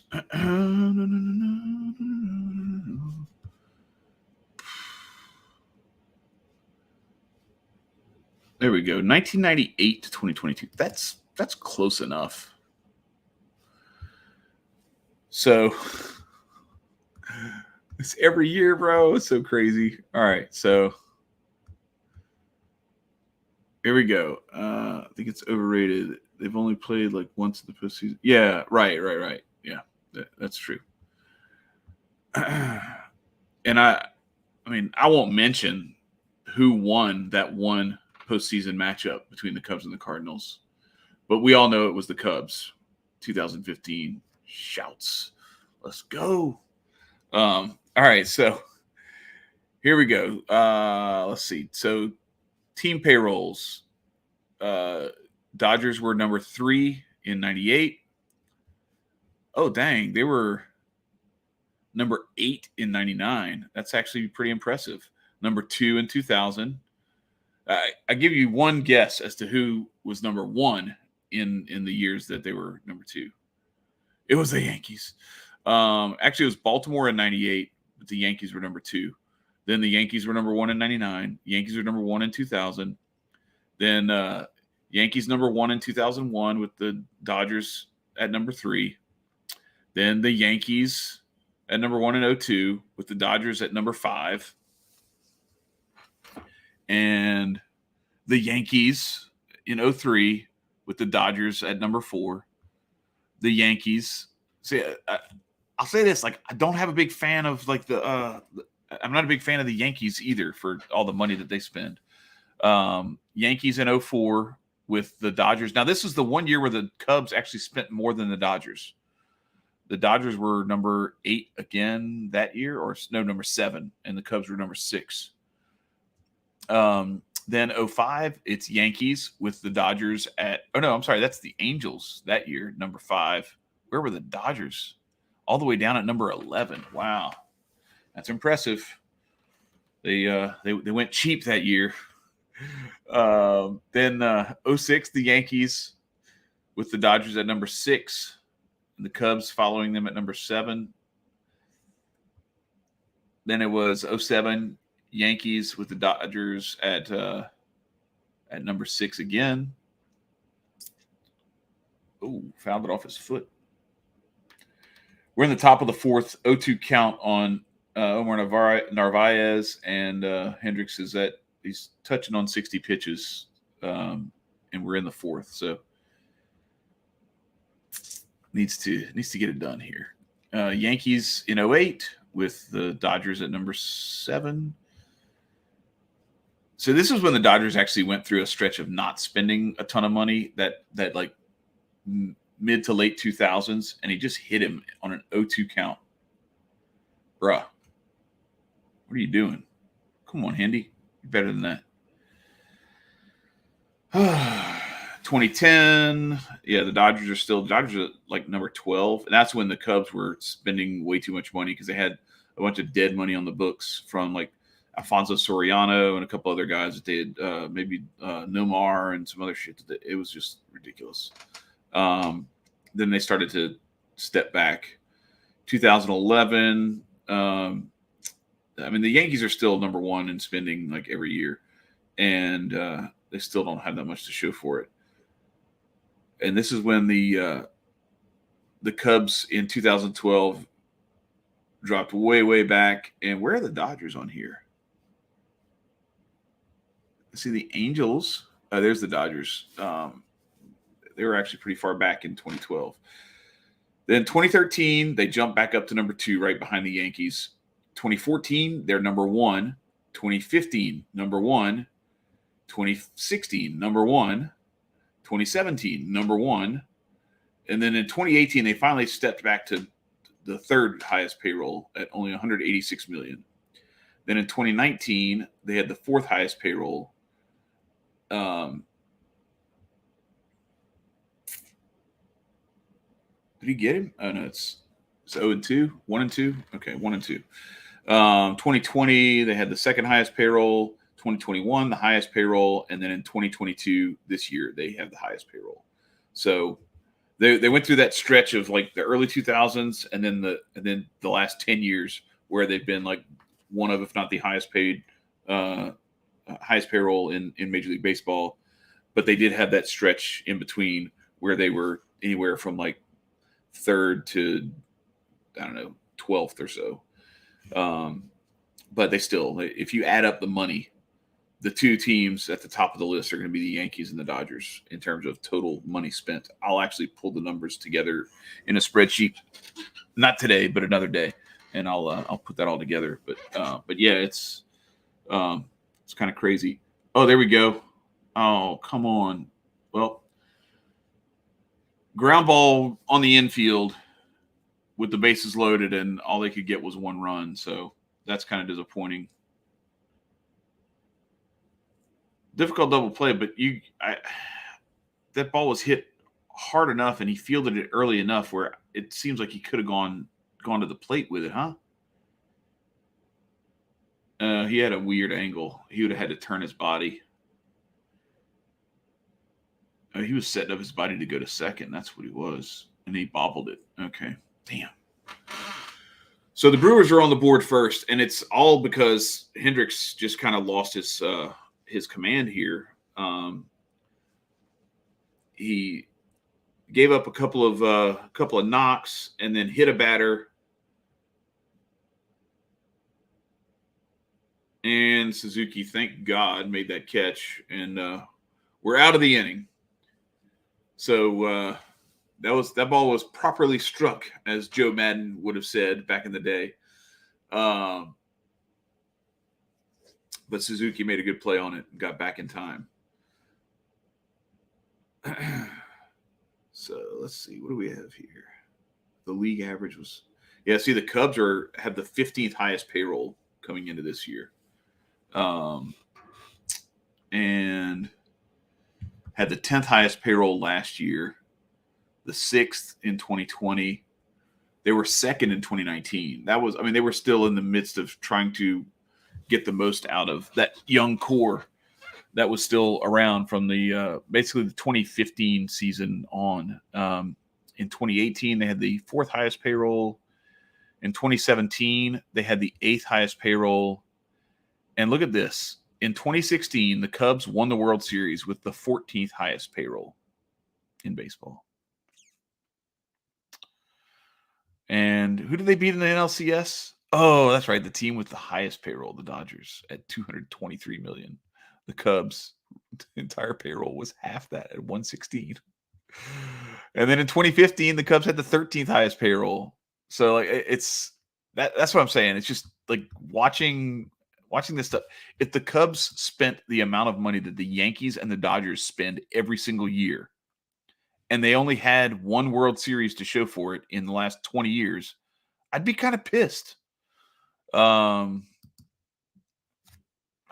all I'm saying. It's just money can't buy you love. It can't buy you World Series victories either. I mean, it can keep you in contention, but at some point you've got to be a better overall evaluator of talent, and have the ability to squeeze the most out of that talent. So. Oh, wow. I didn't realize that. 6 consecutive opening day starts for Contreras. No, that makes sense. So he came up middle of the year in 16 because that was when Miguel Montero got hurt. So you had 2017, he was the opening day starter, 18, 19, 20, 21, 22. Yeah. Okay. That makes sense now. And here he comes. He steps to the plate coming off a 21 homer season last year. Let's go, Willie Kahn. So the only 3 guys left from the 2016 World Series. Well, unless you count David Ross, the manager, who was catching at the time. But unless you count him, it's Wilson Contreras, Kyle Hendricks, and Jason Hayward, and that's it. Everybody else on the roster was not there in 2016 when they won the World Series, which is kind of crazy.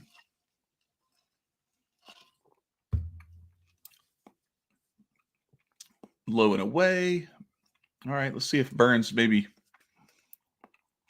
starts losing a little bit of command. So this is the fourth time Burnes has had to get up and get ready to pitch an inning. So we'll see how this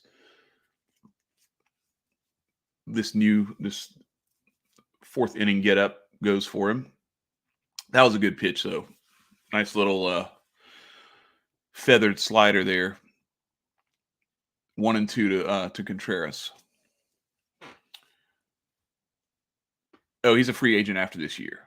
So they're actually, and he just swung through that one. So they're actually supposedly they've been talking about extending him, but I think what's going to happen is they're going to just hang on to him and not extend him. I think that's why they brought in Yan Gomes, was specifically to have that contingency already available. And the plan, from what I'm gathering, is to ride him out this season and go one of two ways as this season starts to come to a close. Either you hang on to him and complete a playoff run, or if you're out of contention by late July, because I think the trade deadline this year is August 2nd. It's a little bit different. Normally it's July 31st, but I would assume that the step that they're going to take is, because I'm optimistic that this team can contend, but I'm realistic enough to know that the likelihood is low that they'll actually be a playoff team. Oh, he did not go. You suck. That's a terrible call. Wow. You seriously say he went on that? I want to see the replay of that, because why are we not showing replays today? I don't get it. That was not a swing. But the expectation I have is that the Cubs will contend for into the All-Star break. They'll probably start to fade a little bit. It'll get close enough to where having Contreras on the roster will not be the difference between them making the playoffs and not making the playoffs. And so they will, I think, target a deadline deal where they'll try to get some prospects for a guy, for a rental, basically, for a guy who can potentially help out a contender who really needs a bat, right-handed bat, and maybe, has a needed catcher. I haven't looked at rosters to identify who I think those likely candidates would be, but that's not going to be that hard to do as we get a little closer. The reason why they may stick with him, especially if they're actually contending and he's having a really good year, and I don't know, you never know what happens. Gomes might get hurt. There could be a number of different reasons why you would want to hang on to Wilson Contreras and not trade him at the deadline, because in addition to the fact that you get to keep his bat in your lineup, keep him on the roster, all that stuff, you also have the potential to have, as he leaves, I mean, I get it, but you're gonna have to pay the point I'm getting to is you're gonna have to pay the qualifying offer, the draft pick charge for, because what'll happen is the Cubs will offer him the qualifying offer, which will be $18.5 million or something, whatever the number is. They're not going to just let him walk for nothing. They'll issue the qualifying offer. He'll turn it down because he'll want a longer term deal. Or if he doesn't, then you just get to keep him for another year at $18.5 million.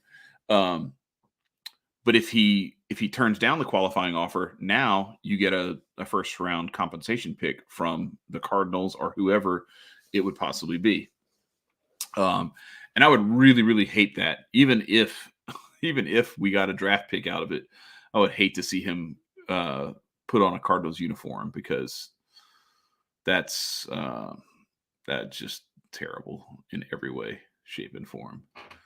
But I get it. Like I wouldn't begrudge the Cardinals for making what I think would be a very smart move. What happens? Xander Bogaerts got an extension. Oh, they're not negotiating during the season, because I know that the Pirates just re-upped Ke'Bryan Hayes. It's kind of a crazy deal. So it's like 8 years, $70 million for a young player. It's just funny how if you get him early enough, and the Cubs had an opportunity with Javi Baez where they could have locked him up for like 10 years or 8 years or something like that. Probably 3 years ago or 4 years ago, and they opted not to. There have been a few guys like that where they could have probably gotten some really, really sweetheart deals. And Schwindel, very slow, soft ground ball.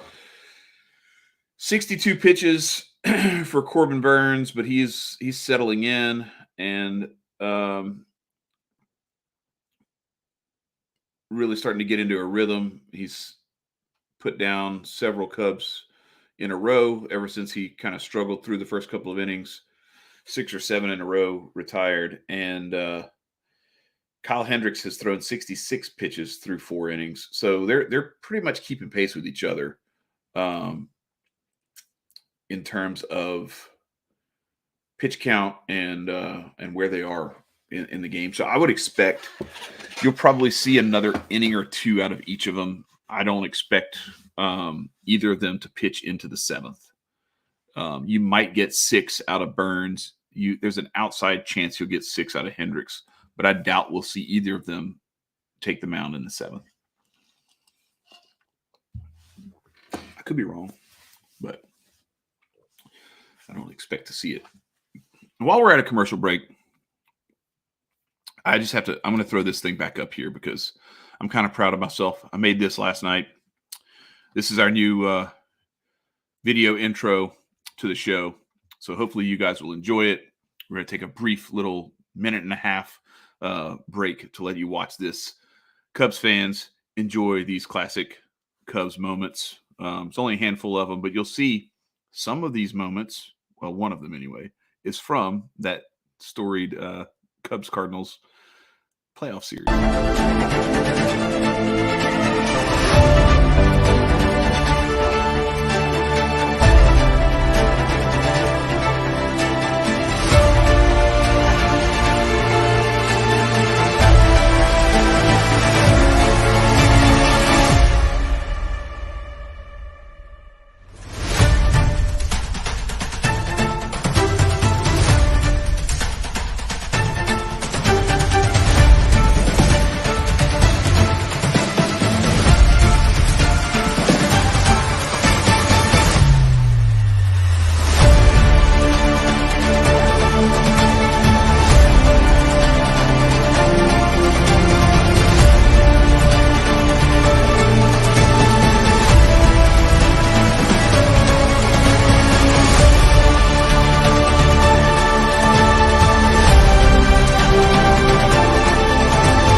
I don't think I'll ever not get goosebumps watching that. That's kind of, I don't know. That was a lot of fun to put together. And those are some classic moments. There's a few I might add in there as we go on. I might bring some stuff in from this season as well.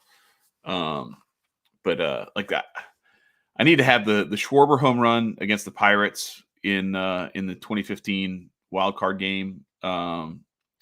I need to have the Schwarber home run onto the Budweiser sign against the Cardinals in that 2015 NLDS, because that was a monster bomb. And there's a few other ones that I want to throw in there as well. But those are, so like, starts off with the Andre Dawson clip, because that was in a way sort of my where my Cub fandom went to the next level. It started with I started in 1982, started watching then, and I got to witness the unfortunate meltdown in the playoffs. I got to go through that 84 season and everything, but I really started to fall in love with the whole.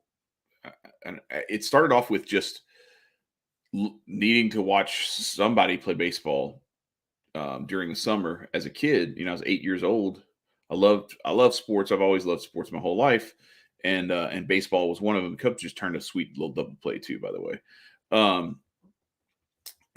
So now 72 pitches in, Hendricks is 1 out away from completing 5 innings, which puts him in line for a victory if the Cubs can find a way to come back and take the lead. But anyway, I started off, looking for somebody to watch, and I couldn't stand Wayne Larrivee and Skip Carey on TBS, so I didn't want to watch the Braves, and I don't know, I just didn't like. I had a lot of friends around where I lived that were big Braves fans, and they were just annoying. And so in a way, I kind of contrarian, was like, I got to find something else.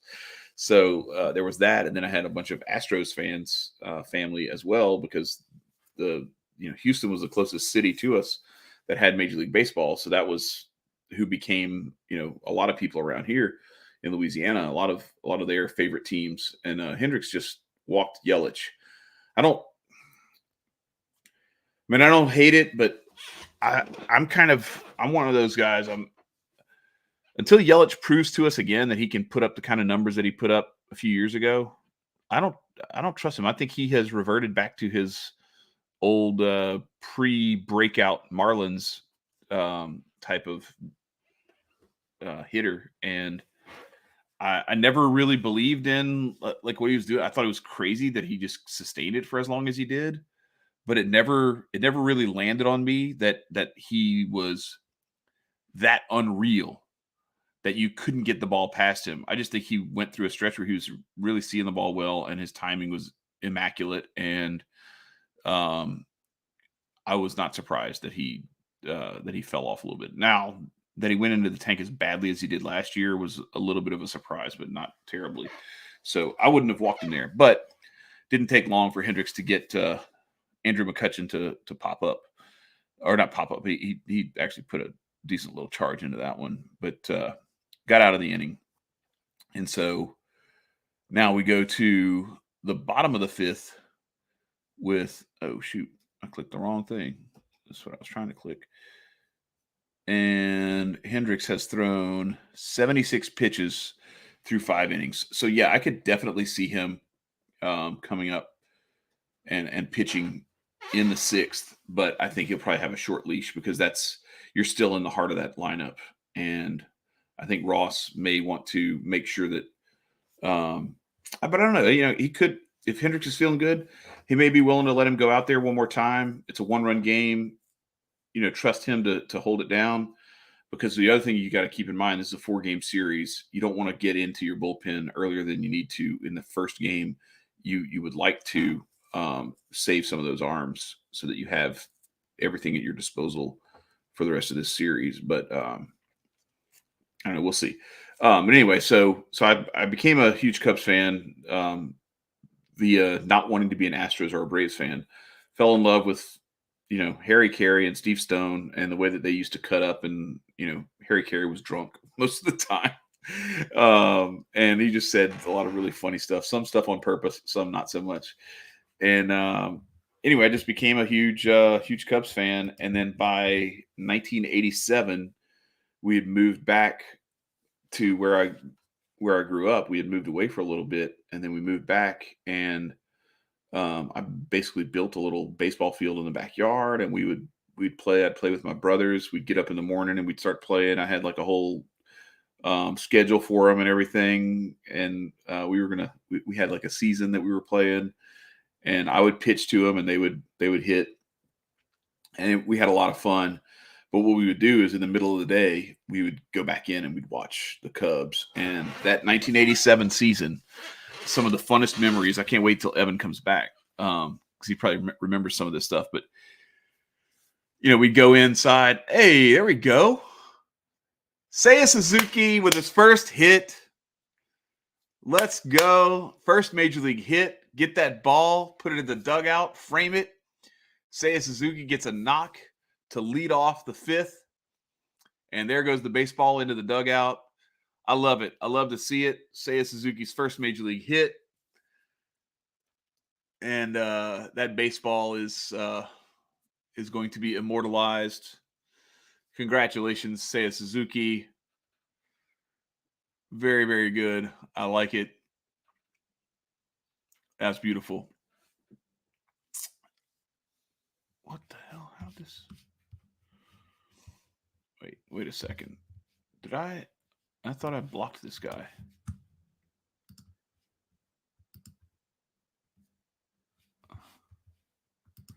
Okay, that's what it is. I got to refresh this. Okay, so it's still showing up on this other thing. Anyway, sorry. I thought I hadn't blocked the guy who I thought I had blocked. Hayward swung right through that pitch up in the zone. Come on, Jay. Hey, you got to do better.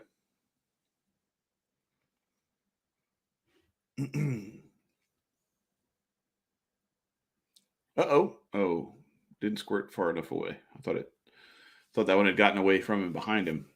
But yeah, so that's how I became a Cubs fan. And so Andre Dawson, what I was saying is we would be playing in the backyard, and Andre Dawson, that was the year 87. He hit 47 home runs, was National League MVP, had like 137 or 130 some odd RBIs. And we'd be playing in the backyard, and then we'd go in and we'd watch the games. And if let's say it's getting out of hand early, we just say, screw it. Let's go back outside and keep playing. And then, somebody would want to go in, get some water or something, go to the bathroom or whatever. And invariably they'd go check the TV. And then, one of us, whichever one of us had gone in, would come back out. And it seemed like every time almost, it was like, Dawson hit another home run. It was crazy. That summer, it seemed like he was hitting a home run every 5 minutes. It was look at this. Cubs putting a little inning together. Watch out now. Suzuki on his way to third. Hayward with a nice little rope over the shortstop. First and third. Nobody out. Let's get it. Let's go, Cubbies. Let's go. Patrick Wisdom coming to the dish. First and third. Nobody out. And Patrick Wisdom on his way to the plate. We saw what he did the last time up.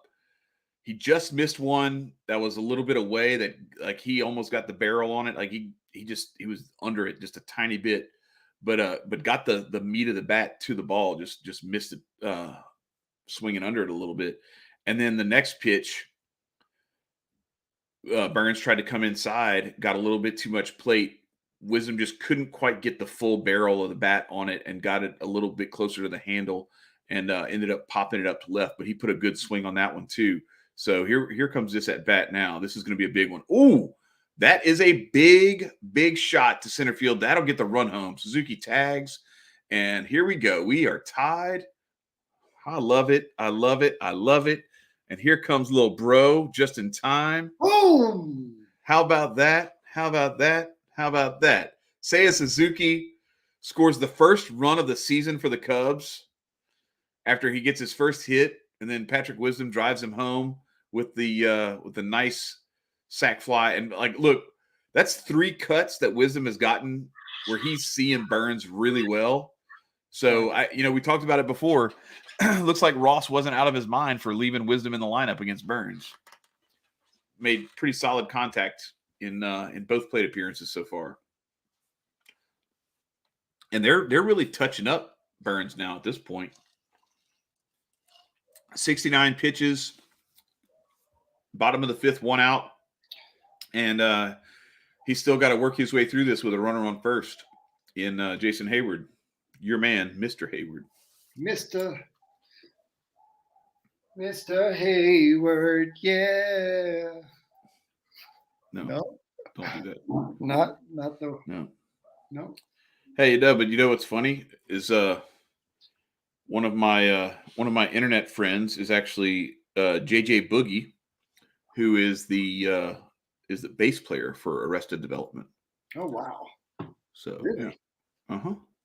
That's insane. I mean, it's not that insane. All right, now I got my computer synced. But yeah, that's nice. All right, so now if the Cubs can somehow find a way to get this run home. Oh yeah, bro, seriously? I'm sorry, dude. I love you. That was worth the jump thing. At least I got the celebration right. Okay, well, we'll see. Oh shit! Did that get out? Nico Horner, my boy. Oh. What? Now Hendricks is in line for the win. Oh man! All right, wait. No, let me pause this so I can get online with you. Yeah, so I'll tell you when he touches home plate. I'll tell you. No, tell me when he goes into the dugout. No, right now he touched home plate. I'm paused. Okay, when he goes into the dugout. All right, when he goes into the dugout. Okay, that's where you paused it. I got you. He is approaching the dugout. He is high-fiving someone else. Now he's in the dugout. In the dugout. Hayward. Oh, Hayward's in the dugout too. No. Got it. All right. Sorry, people. We got to synchronize our feeds so we don't have somebody celebrating prematurely. Sorry about that. You know, everybody else saw it before you did, so I guess maybe not. I don't know. It depends. The thing is, I just paused my other feed that was ahead so that I wouldn't be ahead of you, and then it's all good though. Like I told you before, like as much as it's annoying. It's way more annoying when you tell me bad news before it happens. Right. Oh man, and then you're like, dang it, what's gonna happen? Oh, yeah. So we lost. Okay. So I can just turn it off now. I don't need to watch this. Is that what you're telling me? Like I'd rather not know. You know, otherwise, just I won't watch, and you just tell me what to be excited or depressed about. But okay, so I have to say, of all the outcomes I expected, Nico Horner hitting a 2-run homer to give the Cubs a 3-run inning off Corbin Burnes was not on my list for today. Nico Horner that's like his 5th career home run or something. Oh shoot! Let me look it up. Hang on just a second. We got him up to 74 pitches with 1 out. Yeah. In the bottom of the 5th. So Nico Horner, yeah, that's his 4th career home run in like 380 plate appearances. So he hits a home run every 100 plate appearances. And I did not expect the 4th one to come off of a guy like Corbin Burnes, who does I'm telling you, like his home run rate was like 0.3 per 9 innings last year, which is insanely low. Insane. I mean, they've had a few that looked promising, but they were all. Well, I thought Wisdom. Both of those swings were oh gosh, there's another one. Oh no, that's a pop up. All right. He golfed. It's so hard to tell on the TV, like when they lean on one like that. He popped it up. Yeah, I got a question for you. Hit me. What do you think about pitch count? Like, how much does it matter if you can get rid of a pitcher 1 inning early? If you can just get his count up enough to get him out of there 1 inning early, how much does that affect the outcome of a game, of a series? I think it's more about a series typically. I mean, if you can get to a guy early enough that he's got to come out in the 4th or the 5th inning, it's more about the innings that remain. So like if the difference between getting him out in the 7th versus the 8th is somewhat immaterial, because at that point you're facing their best 2 or 3 relievers anyway. Right. especially if you're down. But if you can get to a guy in the 4th or the 5th, now they've got to finish the 5th with one reliever. They've got to find somebody else to bridge the gap to the 7th, maybe even bridge to the 8th if their 7th inning guy isn't outstanding. And so they're bringing in a Montgomery style kind of guy to try to but he was kind of a unicorn in a sense, because he was really, really effective in that role. And I think that's part of the reason why they were so successful during that stretch too.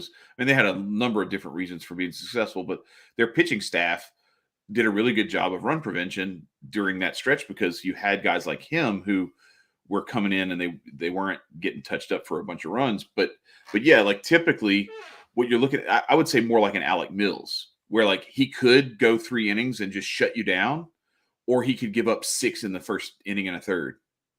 You just don't know. It just depends on, which one of him shows up. Right, we got Burnes still struggling with the control here. Bottom of the 5th, 2 outs, 82 pitches. Mm-hmm. Runner on base, just gave up 3 runs.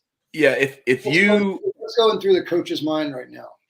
I think Counsell is looking at this like this is probably his last hitter, regardless of which way it goes. Of what happens. Yeah, because you still have to face a really heavy part of the Cubs order after Contreras, right? So theoretically give 4 innings that they would have to carry with the relief, right? The series at the beginning of the season.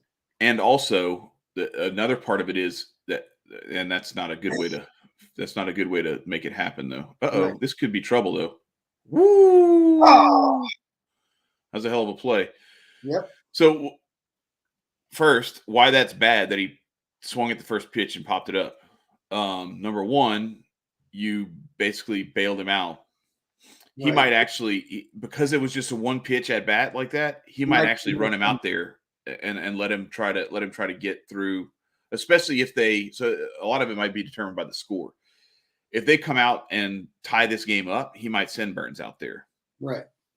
And so that's what I was going to say is like part of the answer to your question is what's the score? And that's why it's important not just to get his pitch count up and get him out of the game, but to take the lead. Right. To take the lead, because now what you're doing is if you're Craig Counsell, well, I'm not going to burn my Burnes. I'm not going to burn my protect a lead guys in this game. Right. I've got 3 more games left in this series. Throw out some relievers that are I'm going to put the guys who are I'm going to put the guys who are towards the the bottom of my relief rotation first, to try to see if they can do enough to get, and you're not guaranteed that you're going to touch those guys up. It's just, you're not seeing Josh Hader and Devin Williams yet. That's the big issue. You're going to save that for when you need to. When you're just shutting it down and closing it out. So the big key is for the Cubs that Hendricks comes out and gives them another scoreless inning, gets out of here, and then you can hand it off to your bullpen arms at the end. I am interested to see how Ross manages this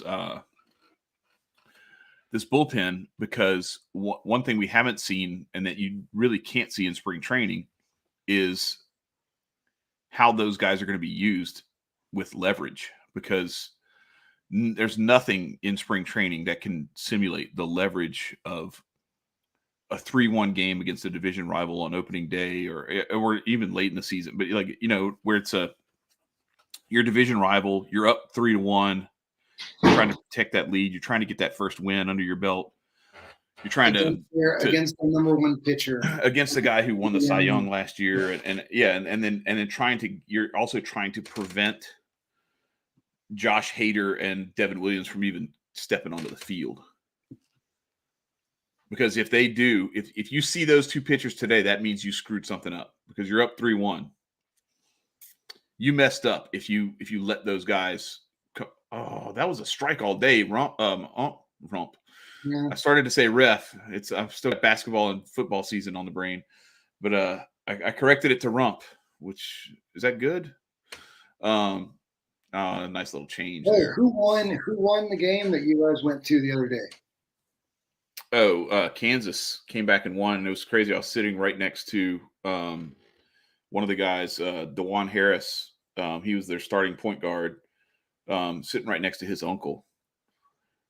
And they were down 16 in the first half. They were down 15 at halftime. You could see him. He was kind of stressing. And they came back and took the lead late. And then they had the ball with like 4 seconds left, and they run a play and they throw it into his nephew, and he catches it and he steps out of bounds.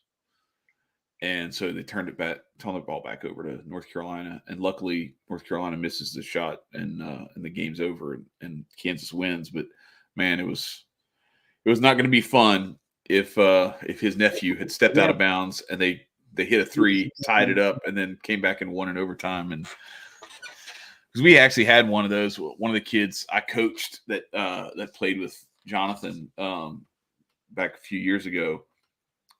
We were playing against them in the playoffs. Jonathan is Chad's son. Yeah. We were playing against them in the playoffs, and he was inbounding the ball, and he turned the ball over in a tie game. We get the ball, we hit the game winner, and they lose and everything. And so, like, after the game, I had to console him and stuff, because he was really upset. He was upset with himself because he felt like he had done that too. But anyway, we were happy because we won, but I still, you feel bad, even though that's like your opponent. I know that kid, and I know how he was feeling about that, because he's the one who turned that ball over to give the game away, basically. Yeah. So, and he's only a sophomore, so that's going to be a tough. All right, that's good. That'll do. What, are you ahead of me again? Oh shit! Yeah, okay. My bad. Let me. All right. That one's not. I just need to pause this one. That's my bad. All right. So Ross is coming to get Hendricks now. Yeah. Now on that play, can you drop that and turn a double play, or if it goes past the diamond, then no? No, you could have dropped that and tried. The thing is, though, you can try to drop that and turn a double play, but I think the better bet is to catch that ball and leave the slower Rowdy Tellez at first base. Yeah. I wasn't paying attention to who was on base. I didn't know. Yeah, he's a slower player, and I don't think you're getting Renfro out on that, because he's got out the Hendricks. Yeah, he doesn't have wheels or anything like that, but he's faster than Rowdy Tellez. But yeah, so. But all right, yeah. So now we're gonna see. Well done, job well done. Yeah. Hendricks pitched very well today. All things considered, 5 1/3, gave up 5 hits, walked 3. That was a little more than I would like to see. What was his pitch count at the end?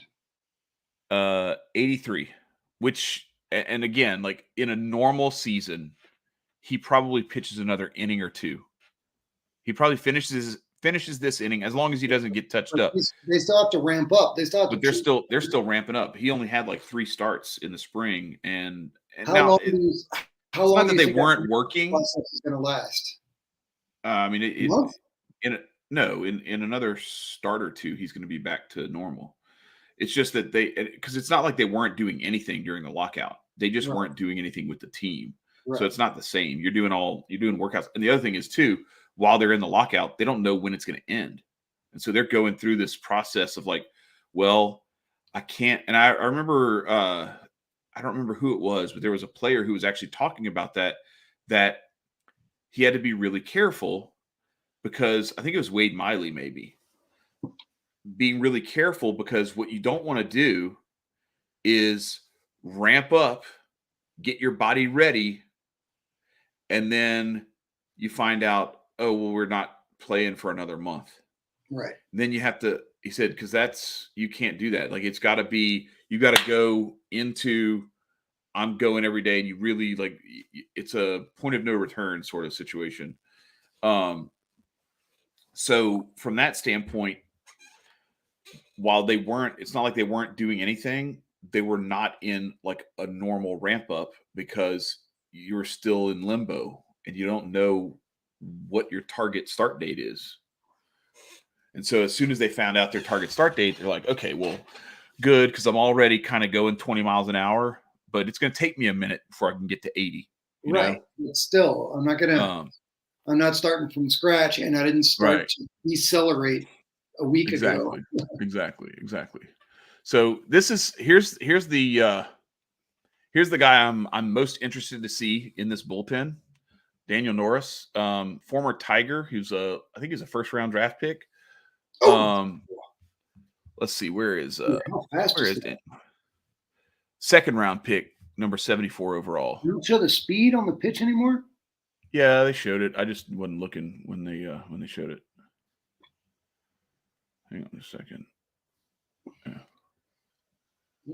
Yeah, that was 86 in the dirt. So there's this athletic article that I wanted to pull up.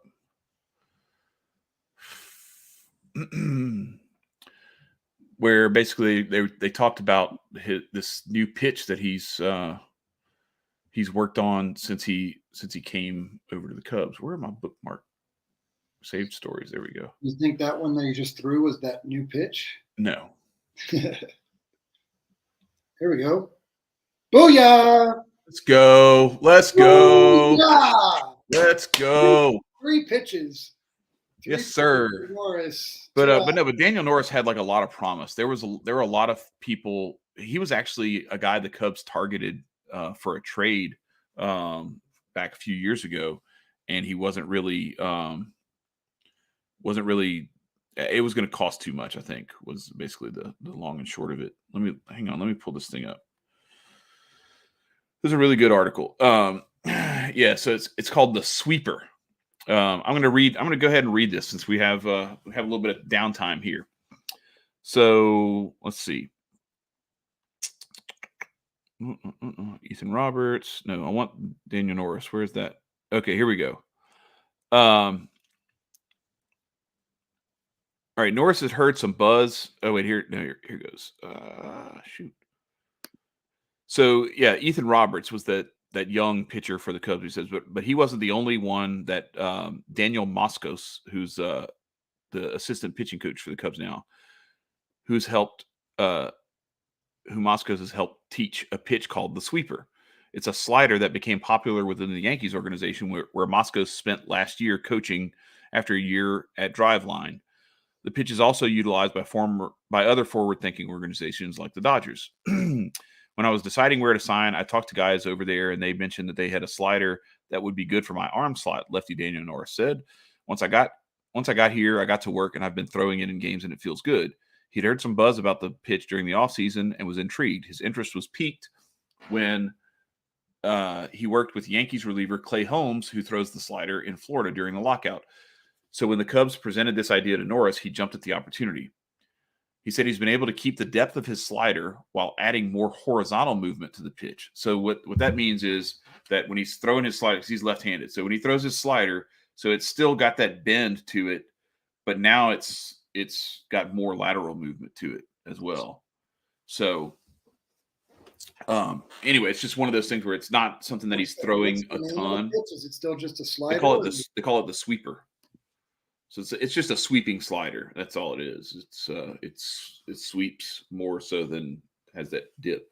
It's like typically a slider is going to have, from a lefty, is going to have sort of this sort, like a curveball is going to be more like this or more like maybe that, whereas a slider is going to be more, sideways but have a little bit of downward movement to it. At some point, one of the things, I was actually talking to another guy. Shout out to Wasted Talent. He's my friend who has his own podcast. He's a big Raider fan, so shout out to Raider Nation Unlimited with Wasted Talent. But we were talking about it, and he was saying that like the approach I should take with some of this stuff is doing some recorded shows where I actually break down, some of the film and video of this stuff, where you can see like how the pitches are shaped and what they're doing. Do some comparisons of Norris's, old slider versus his new slider as he starts to throw it more, and we get to see it. Hey, we got in rid of action. Burnes. We got rid of Burnes. Oh, so they did pull him. Okay, so Ashby's in now. All right. Oh, nice. He held up. Yeah, that's a good take.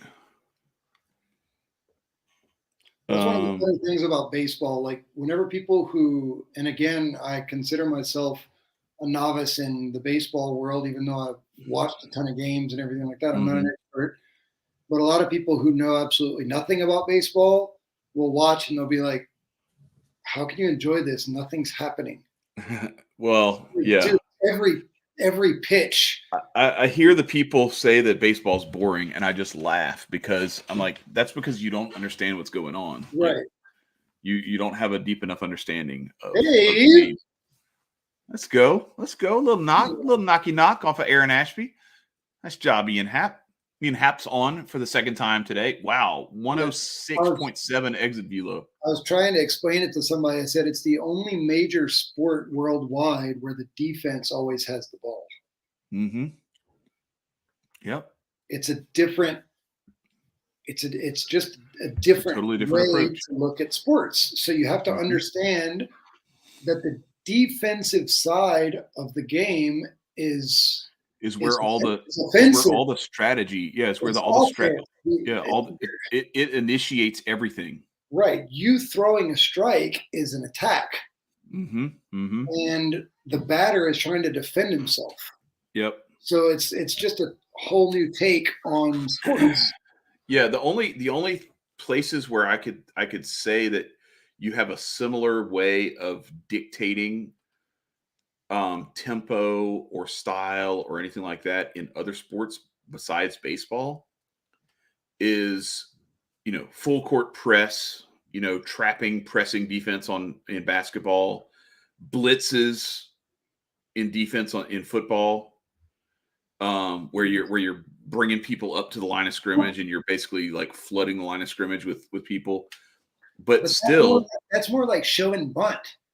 Right, exactly. That's what I was going to say. It's almost like showing bunt or trying to steal bases or something like that in baseball. It's taking a lead. And so from that standpoint, your point stands that like those are the exceptions that prove the rule. That by and large, oh man, that's not good. Oh, wow. Schwindel ain't beating that out. There's no way. He almost he's not fast. But no, so like that the exception in those cases, in all of those cases, proves the rule, right? That like the defense dictates everything in baseball because the pitcher decides where the ball's going and the hitter has to react. The defense decides where they're going to position themselves based on where the pitcher's throwing the ball, and the hitter has to react and try to put the ball where they're not. Right. So by that same token, I can blitz you. I can try to disguise my coverage. I can do all these other sorts of things. But realistically, if I can't stop you from running the ball down my throat, nothing that I do to try to dictate things to you matters. Right. Or if I don't have defenders who can cover your receivers, it doesn't matter what kind of, blitz packages or whatever I try to throw at you, because you're just going to give me trouble with your receivers blowing by my guys or just creating separation, getting open. So, just like that thing with we talked about it before, where, the only time I would recommend a strategy of like bunting against a guy like Corbin Burnes, who's a high quality pitcher, Cy Young Award winner last year, is if you've got a speedster who can really bunt well too. Olympic. So let's see if Seiya Suzuki can get a hold of one here. What was that dude that they brought in 2017 when we lost against the Rockies in like the 13th inning? Oh yeah, I know who you're talking about. He was just a base stealer. Yeah, but if he could have gotten on base, he had 3 balls. If he would have just held off on that pitch, he'd have gotten on to first base and maybe he nice little cut. stolen his way all the way around. Yeah, and that was against the Rockies in that play-in game, wasn't it? Yeah. Well, that was the end of the season. That pitch ended the season. Yeah. But I think that pitch ended the season. Well, no, I think it just they had they scored because they were at home. Had they scored, they would have won, but then it went into extra innings and they lost in extra innings. Oh, okay. That might be what it was. Did he break his bat? Well, he went to get another bat. Did he go get another bat, or did he go put tar on his bat or something? Anyway, I really want to see Mr. Suzuki get a hold of one. I want to make our Japanese contingent happy. Want to get the. All right, well that's it. See, look, I'm really loving the way that he's approached his debut as a Cub. He's got at least 2 walks today, right? As much hype as there is around him, and what he's expected to do, and everything. What does he do? He comes in, he takes 2 walks. He's 1 for 1. He gets a single, scores a run. You know what I mean? Like, he just does the little things that get it done. He did make that one bad play on Andrew McCutcheon's fly ball where I think he gave up on it too early. But I'm impressed. Ooh, Hayward's knees buckled on that one. Well, McCutcheon's he's got the 2 first base hits of the Brewers. If I'm not mistaken. Yeah. He's a pain too. Yeah, he's getting a little long in the tooth, just like Lorenzo Cain, but he's still effective, and he's going to be just playing DH now, so all he has to do is go up there and mash. There's not as much expected of him on the defensive side of the ball. Look at Mike Napoli, first base coach. Oh, thank God Mike Napoli had a really bad World Series because he was playing for the Indians then. By the way, I think it's very funny that they changed their name to the Guardians.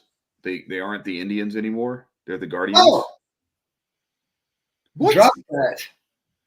What? How? What? There's 2 outs. Yeah, what are you doing? What are you doing? That was just insane. It's the second time it's been 1st and 3rd with Seiya Suzuki on third base and Hayward at first. What was that? I think they all thought that they had it, and they all called each other off, and then they all backed away. So the first baseman looks like he's calling for it, and then somebody else says, no, I got it. And then they all were just like, wait, I thought you had it. No, I thought you had it. That's hilarious. And that is not an error, by the way, which I think is completely stupid. The baseball scoring system is idiotic, and I'm just going to say it. There's a few things I have my qualms with. One is that should be an error, period. I'm sorry. That's a guaranteed out that you just let drop. Call it whatever you want to call it.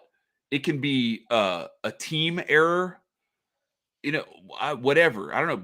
Assign it to whoever the captain of the infield should be, the shortstop or the second, whatever. At least put an E on the board. Someone messed up, and that should be an error. The other one is if you have a clear double play and you fumble the ball and only get 1 out, there's a stupid rule that says you can't assume the double play, so it's not an error, when it definitely should be an error. When it's obviously like you pitch the ball to the guy, he makes the turn, throws the ball right to the first baseman drops it. That's an error. Just because it was a double play that didn't become a double play and you still got an out doesn't mean that it's not an error. Patrick Wisdom up again with a chance to really we've got Ashby at 21. We got Ashby at 21 pitches now. Yeah. He's allowed 3 men on base, not all of them his fault. Correct. Ooh. Must have was that a changeup or something? Because he pulled off of that thing hard and it didn't break into his bat like I think he was expecting it to. Anyway, and my third and final qualm with baseball scoring is defensive indifference. When when there's a game where, like, let's say it's 5-0 and the team that's down 5-0 is hang on, what just happened? The team that's down 5-0 gets a guy on first, and he steals second and steals third, and they just don't give him stolen bases because they say it's defensive indifference. Okay, well, if that were the case, then you could, I don't know, it's just funny to me how, like, sometimes these, especially when it's something where, like, just stealing second, and let's say the next guy hits a ground ball to the shortstop, and instead of that being a double play to end the game, it's just one out. Now that runner goes to third. Next guy gets a hit. Instead of being out of the game, you've let them back in. I don't like it. The way I see it is, if you take that, then you could say, well, it doesn't count as an RBI because he was right. really, That's what I'm saying. Like, because of the defensive indifference. Yeah, if they hit a ground ball, to the third baseman and he just lets the run score so he can throw it over to first and get an out, but it's still 5-1, so it doesn't matter. Do you take the run away and take the RBI away because it's defensive indifference? No, like, it's a fielder's choice. If he tries to throw the guy out at home plate and doesn't get him, I think it's just, it's a fielder's choice, whatever, but it's still a stolen base. Like, you still got there. If a guy hits a ground ball into right field and he's just, scorching it around the bases and they're down 5-0 and he ends up, wow, that was a tough pitch. Yep. And he ends up at second base because the right fielder just, doesn't want to dive for the ball or whatever the case may be, or doesn't want to rush over to it, and he allows him to get to second base. Do you say, well, no, that's just a single because of defensive indifference, because the right fielder didn't, like, give enough effort to try to throw you out because he saw better to get the ball to the infield and not try to throw you out?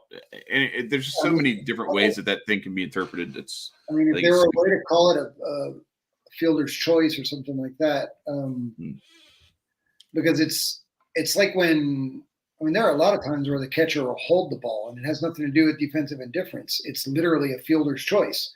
Yeah, he says it's not worth throwing. It's not worth throwing it and possibly throwing the ball away and making this any worse. Fielder's choice if it's a batted ball. Right. So what you're proposing is for they only allow fielder's choice if you actually do something with the ball. Like, they don't ever do fielder's choice held the ball. Like if you don't do anything, they don't. That's not a fielder's choice. It's a nothing. Solely because the fielder did choose, but no. But I'm saying it doesn't go down in the scorebook as a fielder's choice. Yeah.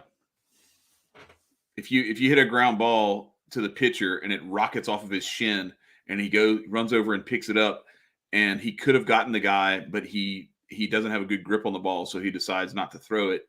They don't call that a fielder's choice. They just don't call it an error either. They just call it a hit, But it was still he still made a choice not to throw the ball. And there's times like that too, where, like, a guy hits a dribbler on the infield, and the third baseman comes up and he fields it cleanly, and he picks it up and he goes to throw it, and he's like, "Nah, you know what? Let me not throw this and throw the ball away, and let me keep that guy at first because we'll get the next guy." That's a fielder's choice, but it doesn't go down as a fielder's choice. Right. It goes down as an infield hit. Well, then add that on as your fourth complaint to MLB scoring. No, I don't have a problem with that. Like, I actually think that's a legitimate, like, you put the ball in play and you put them in enough of a predicament where you force them into that, you get a base hit. Yeah. And I think that it should count. I think that errors should count towards your on base percentage. I know it sounds counterintuitive, but maybe you hear me out. At somebody, if you hit a ground ball up the middle, and because you run fast and they know they've got to hurry the throw, and they fumble the ball, or they pick it up and they throw it in the dirt, or whatever it is, it's because your speed and your pressure actually and I'm willing to have a play like Jason Hayward's pop up go to his on base percentage by default as as kind of like a baby with the bathwater, I'm okay with that, because what I want to see is I want to see properly reflected in a guy's ability to get on base those things that, like, we talked about, like Billy Hamilton before. Guys like that who they're not great hitters, but they do enough with contact. Did you see that? Good pitch. Was that the pitch? Was that the pitch? That might be the sweeper. Oh man, that was pretty solid. Oh, beautiful. Yeah. But anyway, it's worth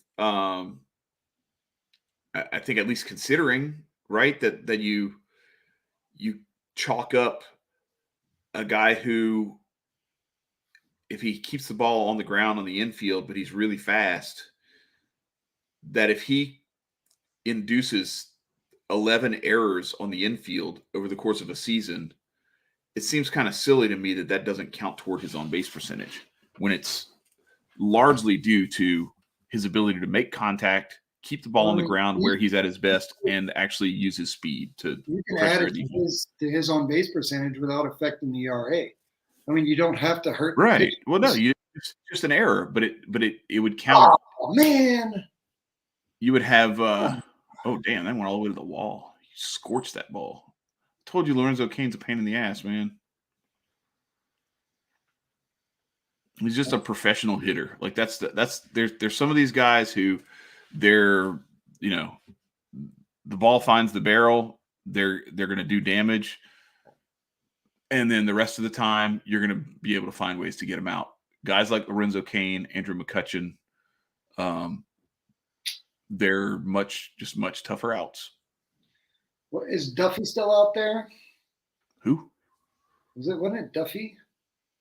No. Matt Duffy? Yeah. Matt Duffy hasn't been a Cub for a while. I know that. I mean, out there in baseball, like. I didn't know what you meant. I thought you're talking about a professional hitter, and I'm thinking his name comes to mind. Yeah, a guy who's just going to put together a good professional at bat and is going to make you work. Castellanos, the double. Nick Castellanos is another good one. Doubles. Yeah, he's with the Phillies now. The Phillies are kind of sneaky good. They're set up to be anyway. They just their pitching staff is going to be the part that they're going to have to make sure is right. Phillies, or there's the big 6'8" Chris Martin getting ready in the bullpen. That's 5'8". No, he's 6'8". Oh, I meant his number, 58. Oh no, he's 6 foot 8 inches tall. Yeah, that's really tall. Yeah, not as tall as Randy Johnson, but he's still tall. I'm 6'2.5". Yeah, just Randy Johnson was 6'11". And Dirk Nowitzki pitching. That's huge. Mm-hmm. Yeah, you remember they used to talk about Aroldis Chapman, where he released the ball and how that made it to where like the pitch was like it was coming even faster because your release point, if you're that much closer to the plate, the time that you have to decide to swing is even shorter. Randy Johnson was like, I don't know, another foot closer to the plate than that between his stride and the reach of his release. It's crazy. And the other thing is too, he's coming from way up here, and so the ball's at this downward angle because they did back in the 70s. Bob Gibson had this insane season. I think it's 72. Mozart, correct me because you're the St. Louis guy. We have a Cardinals fan watching all the time, by the way, Evan. We're going to allow that. Love it. We'll allow it. Yeah, we'll allow it. But anyway, Bob Gibson had a 1.12 ERA in 1972, and it was either the next season or maybe a season or two later. Come on, man. I hate that. I hate losing a guy. All right, holding lead. They're 58-0, leading Yeah, after that was 2. last year though. Yeah. 58-0 leading after the 8, 50-6 leading after the 6th. That's pretty solid. 50-6 when you're up. That's some good bullpen work. And then leading after 7, 55-2. I didn't realize they never blew a ninth inning game. If they went to the ninth inning with the lead, they won. They won 58 out of 58. That's crazy. But do you notice what that means, though? It means that they were terrible the rest of the time. It means that they only lost 91 games. Right. They had 3 wins that they were behind going into the ninth. Which, I mean, that's not crazy, but it just shows you like the. It means that they only had the lead going into the ninth 58 times. Right. So that's not very promising. Right. Exactly. Like, wait, how many games are in the season? 162. 162. They went 61. 71 and 91. They won 13 games. They won 13 games that they were not leading going into the ninth. Now it doesn't mean that they were behind because you could be tied. Right. That's true. That's true. But still, they only won 13 games that they weren't leading going into the ninth. They didn't lose any though, which is kind of cool. Hey, look at this ground ball. That's a good pitch. That pitch? Yeah, that was kind of sweepy. That was frisbee-ish. I don't know, man. It looked a lot more loopy than sweepy. Maybe. That might have just been a curveball. It was 78. You can paint the. Oh, he did the same pitch. Same exact pitch. Bro, why are you going so crazy about a foul ball? Because I'm excited about baseball. You're like, and then I'm waiting for something really cool to happen, and then it's. Why are you waiting if we're on the same time? Huh? I thought we were synced now. We are. I'm just saying, like, I thought something else happened. Oh. What the hell happened? I got excited right when I saw the pitch. Oh, okay. DP. Booyah. Oh, man. There goes me calling a DP. Yeah, why would you do that? That's a really tough double play anyway. I don't know, man. I thought they had it. With a right-handed first baseman, it's a really tough double play. That's one of the bad things about having a right-handed first baseman. And the pitcher had to cover. Yeah, that's a tough. Horner's got to get a better throw, though. Yeah. He had that if he would have kept him. I don't know. I think he beats it anyway, honestly. Yeah. All right, we're going to pull Norris. Yeah, so here comes. It's a different scenario. Big Chris Martin. Back fly.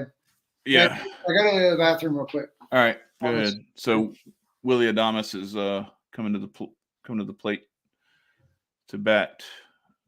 You got to get him because you don't want to face Yelich with the game in the balance, because you know how Yelich is. Yelich has this way of doing this nonsense where he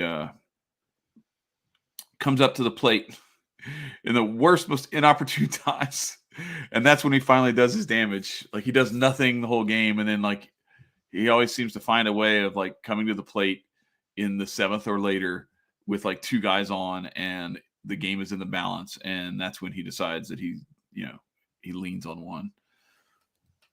So you want to finish this inning by getting Willie Adames, get out of it, call it an inning, and then let Yelich lead off next inning with nobody on.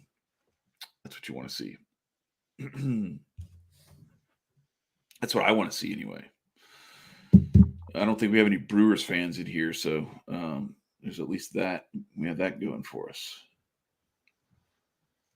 Why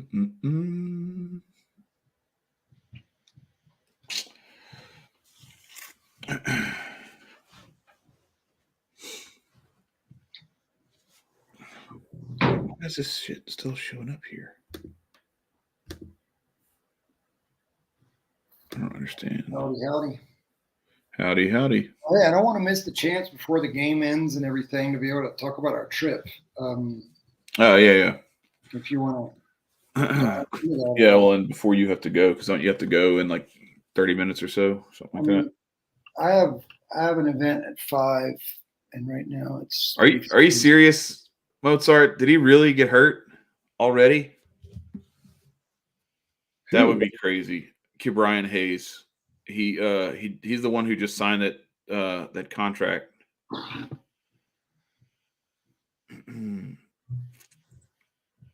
8 years, $70 million contract, and then if he got hurt in the first inning, that would be insane. I feel so bad for the Pirates. Like, even when they were good, they weren't that good. I'll never forget Garrett Cole. You could see he was so salty after Jake Arrieta just annihilated the Pirates in that wild card game. All right, so we got to get Willy Adames here. This is a huge out here. He's got some pop, but the biggest thing is you don't want to let this at bat get to Yelich. You don't want. Oh, that's a nice pitch. Poured it over, little bend to it. This guy, like, this is his first ever appearance as a Cub, but this dude is Napoleon Dynamite, bro. This is was it John Heater or whatever, however you say his name? Watch if they show Chris Martin's face close up again. It's freaking Dynamite, bro. No. Bro, you suck.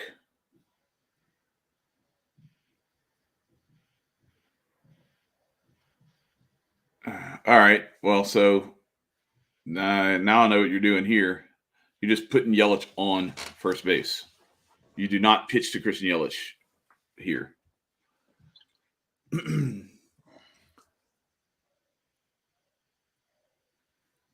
Man. Double play ball. I thought there were already 2 outs. No. What? What are you talking about? Jim DeShay's talking about. Oh, there's only 1 out. Okay. All right. Yeah, you definitely pitching to or not pitching to Christian Yelich. I don't know. I don't get it. I'm intentionally walking him. That's just me.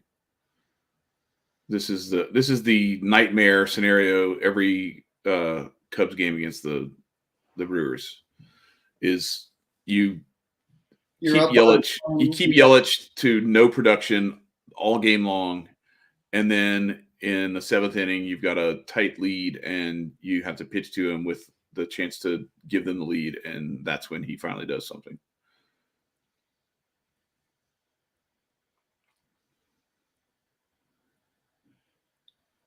Come on. Well, that'll do. There we go. Yeah. Oh. Go ahead and try. What the hell was that windup, man? Like he didn't get himself ready at all for that. You got to be already mid-step by the time you catch that ball. He came over. I know he's coming over near the wall and everything, but he didn't line himself up well for that at all. That's the difference between a guy like Happ and a guy like Hayward playing outfield defense. Is if that's Hayward in right field and that ball's down the right field line, Hayward is not just over there to catch that ball, but he is actually over there to catch that ball, and he's already in position where he's behind it and he's making a run towards the plate, and the throw is dotted at home plate, and they don't even run because they know it's Hayward. I'm surprised they ran on him though. That was not a. I thought that was a shallow enough pop. That was not a great send, but they got lucky because Hatton just doesn't have the arm. It is an interesting thing too, though. That wouldn't have been a terrible spot to have at this point made a defensive substitution. Hermosillo or somebody like that in the left field spot. Maybe Frazier even. Yeah, see, this is not what you want to do. When you come into this inning with a 3-1 lead, you don't want to let it get to this part of the order with the bases bunched up like they were. That double play ball that didn't get executed was pretty big. Because now you're having to pitch to Andrew McCutchen, and now you have reintroduced Devin Williams and Josh Hader into the mix. Because now you're going into the bottom of the seventh. You're going into the bottom of the seventh, and if you don't score, you've given the Brewers life to where now, even in a tie game, you could have to hold them off until you get through Williams and Hader. Although, Council may do the traditional idiotic manager thing, which now I get it for a game like this. It's early in the season, game one. You're not trying to go crazy, but I'll never forget. I was actually in Baltimore for the 2016 start of the playoffs, and it was Baltimore playing against Toronto in Toronto. And Zach Britton was like the best reliever in baseball that year. Had like a 0.4 ERA or something insane. I mean, he was ridiculous. The Orioles were in a tie game in the 9th, maybe even the 10th. And do you want to know how many pitches Zach Britton threw in that game? Tell me. 0. Because Buck Showalter was saving him for when the Orioles got the lead. So instead, he walks out Ubaldo Jimenez as a nice way to pitch out of that. Look, all things considered, Yelich coming up with second and third and 1 out. And getting a pop fly. I'll take just letting them tie it up instead of actually taking the lead. It still sucks that they didn't gun him at the plate, but I'll take it. Oh, they just skipped right over the 7th inning stretch. Damn. All right, we don't get to listen to Take Me Out to the Ball Game anymore on the TV. Thanks, Marquee Network. Anyway, Ubaldo Jimenez came in. He had like a 5.60 ERA that year or something like that. And so he's supposed to just get it to, the next inning, let Baltimore take the lead, and then Zach Britton's going to come in and finish it for him. Ubaldo Jimenez gives up a bomb to Jose Bautista. And that's it. Baltimore's season's over.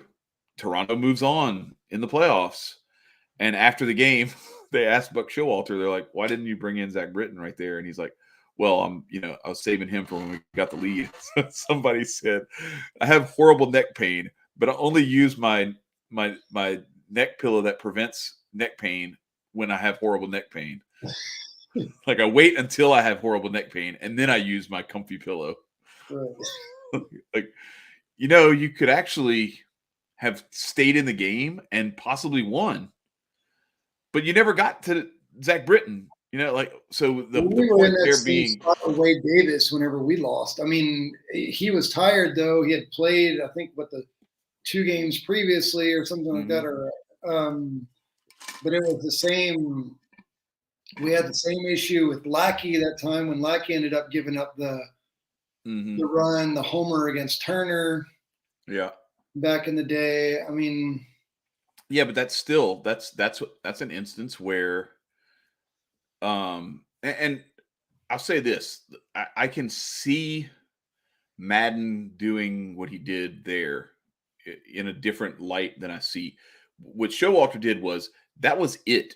If you don't, if you don't get to the next inning, if you lose, it's over. The season's over. So if you're in a game 7 or whatever, that's why Madden brought Aroldis Chapman in the 8th inning of game 7. Now it ended up not working out in terms of Chapman locking it down and getting the save, but he did finish that inning, and then he did come out and pitch a scoreless 9th to get it to the 10th, so the Cubs can win the World Series. That says a lot about him, and it says a lot about Madden. It says a lot about Madden. Right. Yep. So, all right, here's Nico Horner. See if he can hit another bomb. Maybe give us the lead back. I wouldn't be upset about that. I wouldn't mind him getting 2 of his Then he would have to go another 200 games without a homer, though. I don't know if that's okay. Yeah. What did I just do? What the hell? Did I click on a Papa John's pizza ad? Yes, I did. Look at that. 52 feet. 374, a 52-foot apex. Holy cow. Bro, the one that Suzuki hit, his second home run. So, like, the first one was like a pop-up that, like, just carried. Well, I saw the second one was a laser. That thing, I swear, the apex on that thing was like 23 feet or something. Mike Brosseau. He hits it right to him on cue. Damn, Aaron Ashby sitting out here throwing 32 pitches.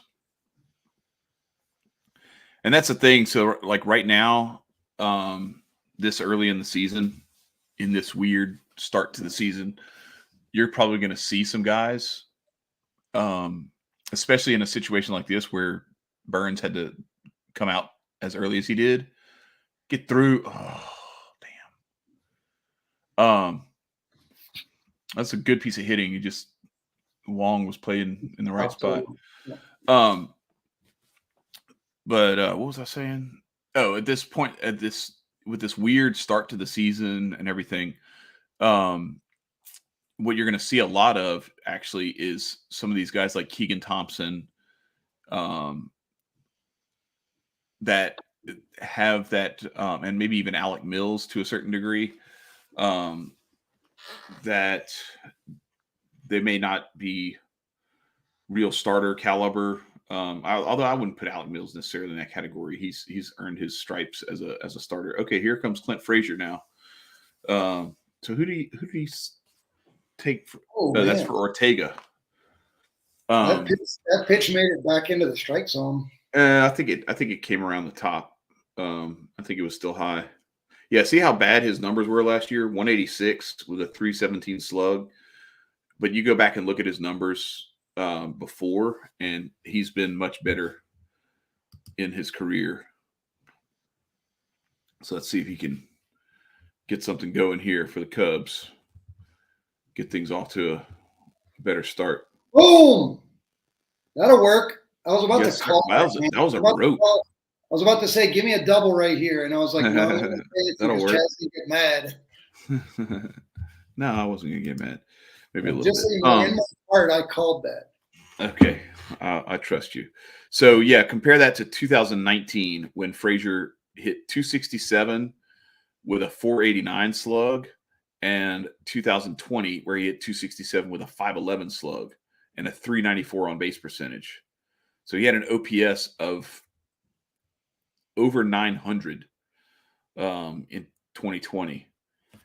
So if he can recapture, he just had a really bad year last year in 218 at bats.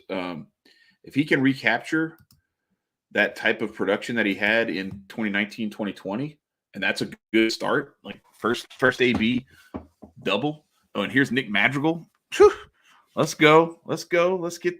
He's famous. He was actually on a Disney movie recently. Who, Nick Madrigal? Yeah. What Disney movie was he on?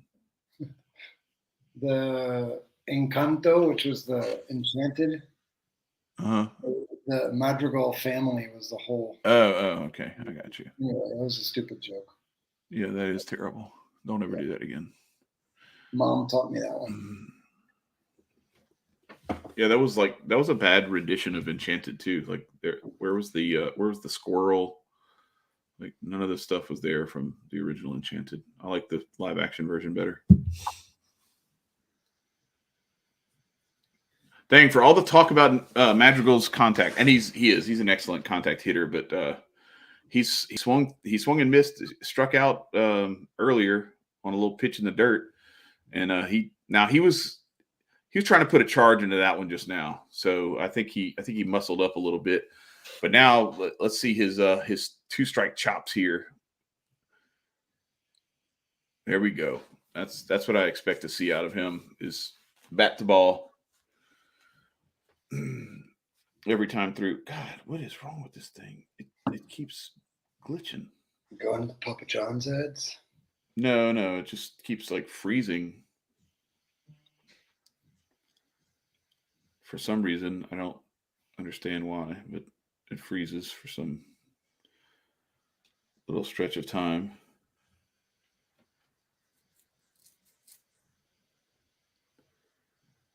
Of course, Colton Wong's played perfectly again. Now you got to give it to them. They've done a good job of positioning themselves. Both Horner and Madrigal have hit ground balls that in old school 1970s, 1980s defensive positioning would have found holes right up the middle over the second base bag and just to the first base side of the second baseman. And Colton Wong was playing in perfect position for both of them. And so now who's coming in? This is going to be, where's the, hang on. Let me see who we got coming in. I can't see.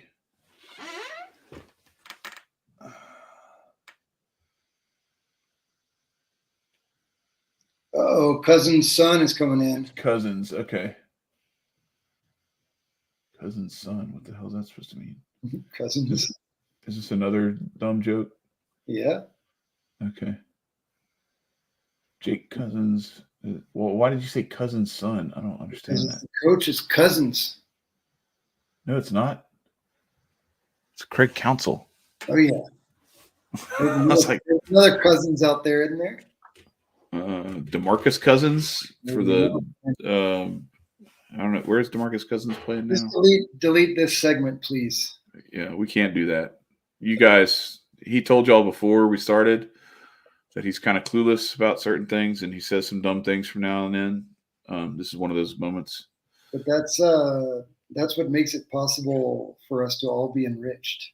Yes, and it also makes it possible for me to practice the virtue of charity by only slightly berating you about it.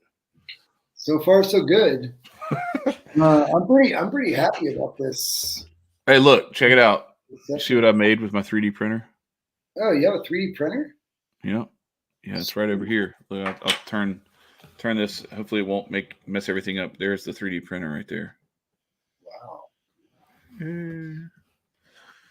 So I made myself a little Cubs World Series.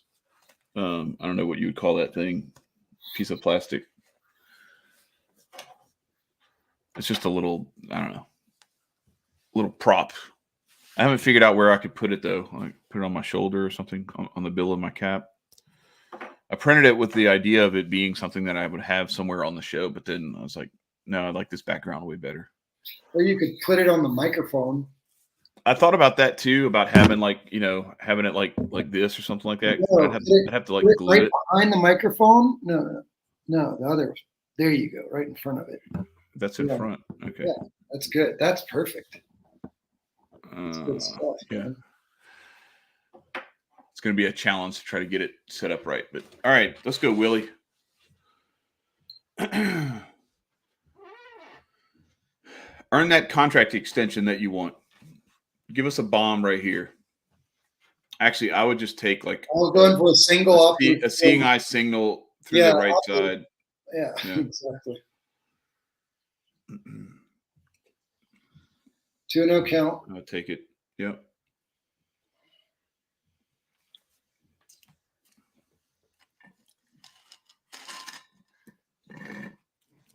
I like that he laid off of that. Huh? There's a lot I want to talk to you about, but it seems like we haven't had as many gaps as I was expecting. Well, that and like when we go to commercial, you'll like ask me some question about something, and so then we like start talking about that. And you gotta admit they've been good questions. Yeah, no, I can't complain about the quality of the questions. It's been good. All right, let's go. Come on now. Let's go. Oh, come on. 2-1. He's like, calm down, dude. He loves you. We all love you. Yeah, well, that definitely wasn't. It is 3-3. Cubs and Brewers are tied in the bottom of the 7th with 2 outs. and Wilson Contreras just got beaned, and I think he was a little upset, but I mean, I don't think that guy was thrown at him on purpose. He wouldn't wait for a 2-1 count and then throw it behind him like that. He just lost control of that. So yeah, 2 outs, bottom 7. Cubs batting. Haven't been pitching up and in, and you missed one. I mean, that was just one. Let's go Cubs. That's right. What's up, Zektex? Welcome to the broadcast. Let us know where you're from. Are you from Chicago? Or are you where are you at? I'm from Louisiana. Evan is also from Louisiana. He's my little brother, and he's living in Mexico now. So, and I said this before. I'm going to say it again. We got the subscribe button is right below. If you can please, while you're here, go ahead and hit that subscribe button so that you can get notified every time, and set up the notification bell too, so that every time I go live here or upload a video that's pre-recorded, you'll get the notification for it. And then also, if you got other Cubs fans in the family or in your friend circle, share it with them. That's right. Yeah, look, so check it out, Zektex. Is that how you say your name? I don't know if that's right. Anyway, speaking of 2016, there's my my little 3D printed deal. There you go. And then I got on my jersey, got the World Series Cubs jersey too. So we're doing it right here. Let's go, Ian Happ. Make up for that terrible throw that you made earlier. That's what Hayward did in the Hayward game. Yep. He had like 2 terrible errors. That one. He like jumped up for a ball, and he didn't need to jump, and it he was responsible for all the runs in that game. For both teams. Teams. I don't know. I'm pretty sure that I'd have to go back and look. He allowed, if I'm not mistaken, 2 runs for them, and then he put in 3 RBIs, if I'm not mistaken. Yeah. I know he had the KB definitely. Well, so I kind of lean more towards Jake Arrieta in that 2016 season. I loved KB. Don't get me wrong.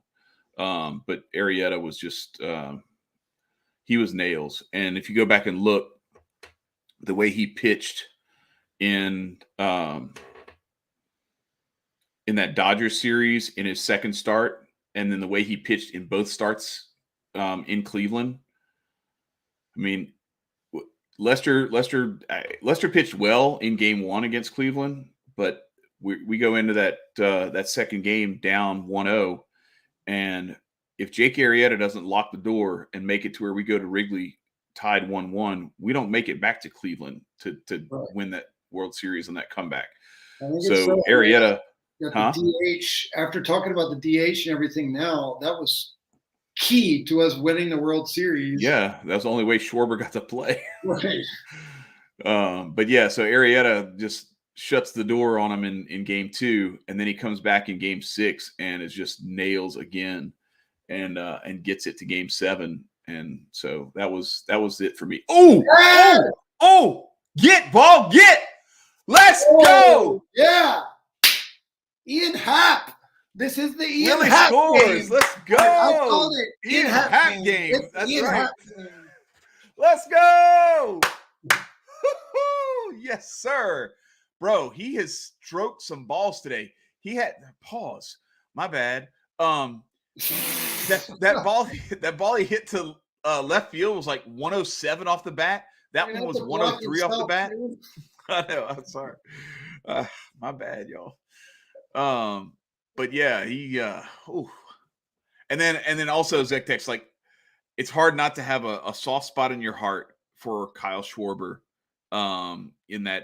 especially in that World Series after he missed, what was it, like Game 3 or Game 5 or something like that, when Dexter Fowler took his knee out in Arizona, and he missed that whole season, and then finally comes back just in time to. I thought that ball was gone, man. So With the way Lorenzo Cain just turned his back and watched it, I thought it was gone. I thought it was But the way Schwarber came back, he was a hero. Like, they don't win the World Series without Schwarber doing what he did. Right. And then I also have to give a little bit of a batting average in the playoffs. It was something like in the 400 or 500 range or something like that. But he only played in the one series. He played in 3 games. Or no, 4 games. He played in 4 games. As a DH. As the DH in the Cleveland games. But no, the other guy I would say that so Jake Arrieta's at the top of the list for me. And KB's right in there. But the other one is like, let's not forget Ben Zobrist. Like he was kind of the straw that stirred the drink for the lineup all year. Why don't you show that little ball you got back there? I don't have it in here. Oh. There's a bunch of stuff I still haven't moved out of storage and stuff. So, but yeah, I have an autographed Ben Zobrist baseball. Got to meet him after actually the first game when we went on that trip. So it's a great time. So we will talk now that this out is going to end the inning. It's a great time. So let's talk about September. It was Labor Day weekend, 2016. The Cubs have a 4-game series against the Giants. And LSU was playing against Wisconsin at Lambeau Field for the first game of the college football season. Badgers. And and so we went as a family, went up. No, as a man plan. Well, yeah, right. It was me, you, and Dad. Our other brother, we tried to get him to come, but he came on the first trip. I already told him about the first trip, but I didn't tell him about the second trip. Yeah, he came on the first trip in 92, where, by the way, I still have that ivy in a jar. I held Evan by his feet so he could go into the basket and pull some ivy. And we still have that. We still have that ivy. But it's illegal. You'll be ejected. Yeah, right. Exactly. Because we were going to do it again. We were totally going to do it again. And then they were like, "We will kill you if you do that." And we're like, "Let's not get killed." So in 1992, that's when we took that trip. It was Mets and Expos series. We got 2 games against each team, and then we got to see another 4-game series with the Giants. We only saw 3 of those 4 games, but we saw all 3 wins. We won that series 3-1. Right.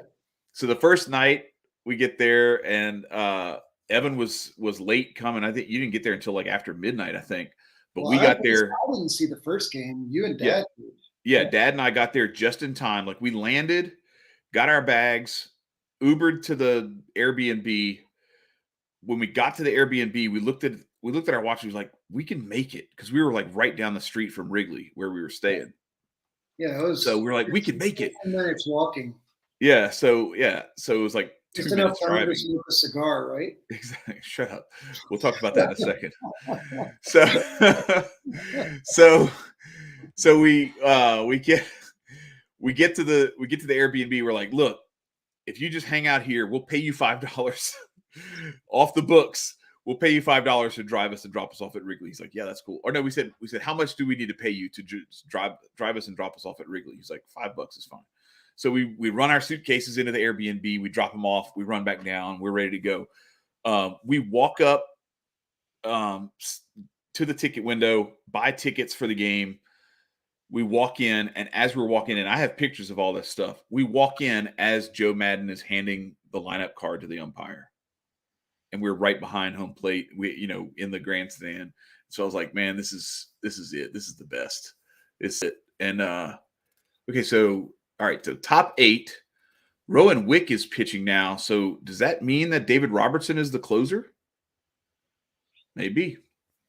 I mean, I know it was going to kind of be a little bit of a committee type situation, but I thought that Wick was the closer and Robertson was going to be setting him up. But I don't hate this. Robertson is a veteran. He's in his late 30s now, but he's been a closer before, and he's got all that veteran moxie. Oh gosh, the amount of like little seeing eye singles that they've gotten today. Holy cow! Like he just like hit that off his thumbs or something. How did he get that ball into the outfield? Anyway, so we get there just in time for that. Then we watch that game. Cubs win that one. Addison Russell hits a little bloop single to drive in the winning run. Cubs win it late. We go down. That was actually a foreshadowing of the. Oh yeah, how the game on Sunday was going to go. Yeah. And so then. Well, man, that was a foreshadowing of the playoffs. Oh yeah. So then we go down after the game, and Dad wanted to leave. He's like, "Let's go," and I was like, "Listen, old man, we're at Wrigley Field. We're gonna take in this atmosphere. We have can nothing to do we tomorrow. have nothing to do Going tomorrow except come to another baseball game. right. I mean, what is your What are you in a hurry for? Like, Yeah. try to live. Get out of here before the traffic, dude. We're gonna Right. walk We're home. walking. We're We're walking. walking. There's No no traffic to parking beat. lot. It was very It's much. all LSU tailgating, like just ingrained into it. Yeah, he was that. Is it a You gotta Geico leave in the commercial? third quarter. What's is it a Geico commercial where the people are turning into their parents or whatever? Yeah, he says, look, let's not talk about leaving before the game even starts. Exactly. Oh shoot, that's my dad. Love him, love you, Dad. But anyway, so he was like, all right, let's go. And I was like, what are you kidding me? No, we're going down to the field. Like, we're gonna get as close to the field as we can. I want to smell the grass and the dirt and everything. And so I'm down there by the dugout, and all of a sudden there's this big commotion at the corner of the dugout. I was like, what the hell's going on? And they're like, oh, yeah, Zobrist is signing autographs. Well, it just so happened I had a Major League Baseball, authentic baseball in my pocket with a Sharpie. So I was ready for the situation. It just so happened. I come prepared. If you want to have a really good, fan experience for anything, come with me. I will make sure that it's the best possible experience you can have. Everybody can vouch for this. My sons have Klay Thompson's autograph on their NBA Finals hats that I got for them at a Warriors game way back when. So I can help you. It just sucks that the New Orleans minor league team no longer exists because I was looking really forward to possibly having now that you can actually go to games and stuff, having the opportunity to go see some of these young Cubs prospects play in New Orleans, but they moved the team to Wichita, and there's no team in New Orleans anymore. I'm going to throw something out there on that before you continue. I know that you and Andy, our other brother, got to go to drive in the park. Chris Bryant's last game. See him? Didn't he hit a home run like right when y'all walked in or something, or right after? Yes, he hit a home run. Whoa, and the next day, he was moved up to. He was called up to the majors. Yeah, I told that story last episode. That we drove up, and they had rain and everything. So 1 out in the 8th. Suzuki and Hayward almost just killed each other. Hayward knows what he's doing. He's like, hey, get out of the way, don't pull a Schwarber out. Yeah, I know, but he hopefully he learned Japanese for I got it because no, I mean Suzuki. So Suzuki actually he speaks pretty decent English. I think he just most of the time he speaks through his translator just to make sure that there's nothing that's misunderstood. Well, I think if I got it would be like the one phrase. Yeah. No, there's plenty of that stuff. I'm sure. I was making a joke. Okay. No, Suzuki speaks pretty good English. Where's the bathroom? What? Where was that pitch, Blue? That was low, dude. No, that was no. Okay. That thing went through the zone, a strike. Victor Caratini. Yeah. Yeah. I didn't even realize that's who was up there. But you know who well, wait, the trip, dude, the trip. Yeah, so all right, so let me reset the stage. So 1-1 count, Victor Caratini up, 1 out, Rowan Wick pitching in the top of the 8th. And Caratini just doubled into the gap. But luckily, Rowdy Tellez is rounding the bases. So they're going to hose him at third. Come on. Oh, who's covering third? You cover it. No, Wisdom was right there. Why didn't you go cover third? Damn. That guy's slow. Yeah, he is. I was hoping they were going to send him. I mean, I think he was halfway between third and home. Caratini is such an underrated hitter. Like, that was one of the guys who I was like, man, I could have done without getting rid of him because he's young. When they got rid of him 2 years ago, he was young. I mean, not that he's that much older now, but I'm just saying, like, he still had like several years left of team control. And I don't know. I didn't like getting rid of him. He's a really good defensive catcher and is a switch hitter, and he handles the bat really well. Not a big fan of letting him go. And now Rowan Wick's got his work cut out for him. They're going to keep him Is in. that Michael Gibbons? Okay, so they're possibly bringing Michael Gibbons in. All right, so Lorenzo Cain. What are we talking about? See how they got these little pains in the ass up and down the lineup. There's a lot of guys who don't make me get nervous. Lorenzo Cain is not one of those guys. He makes me nervous when he comes to the plate because he's a pain in the neck. You know he's going to have a good at bat. Even if you get him out, like you feel like you escaped. So back to the trip. As it's 2nd and 3rd, 0-1 with 1 out in the top of the 8th, and the Cubs with a 2-run lead, 5-3. So we do all that. I get the Zobrist autograph. Then you finally make it in late that night, and then we go hang out in Wrigleyville all day Friday morning and everything. And then we go to the game. It's a 1:20 start, just like this one. Lester pitches a near no hitter through 7 and a third or something like that, 7 2/3, and then and then Hunter Pence hits a little, like, throws the bat at it, solo homer over the left field fence, and breaks up the no hitter. But Lester still finishes the game and gets the victory. I think it was like 2-1 or 3-1 or something like that. And it was a great game. We sat in the front row of the bleachers. That's where this picture behind me was taken from. We were right there in the basket. We're actually right there with Hunter Pence the whole game. Yeah, exactly. Yelling at him, and he was hilarious, by the way. He's a good. He's a good sport. Right. So then we go to Green Bay on Saturday and watch LSU completely choke and blow their season opener right before Les Miles got fired. Well, they were like on the road to win it. Last drive, it's like threw a pick game, and he threw a pick. I don't know if Geis stumbled on that, or he was throwing it to Geis on that, wasn't he?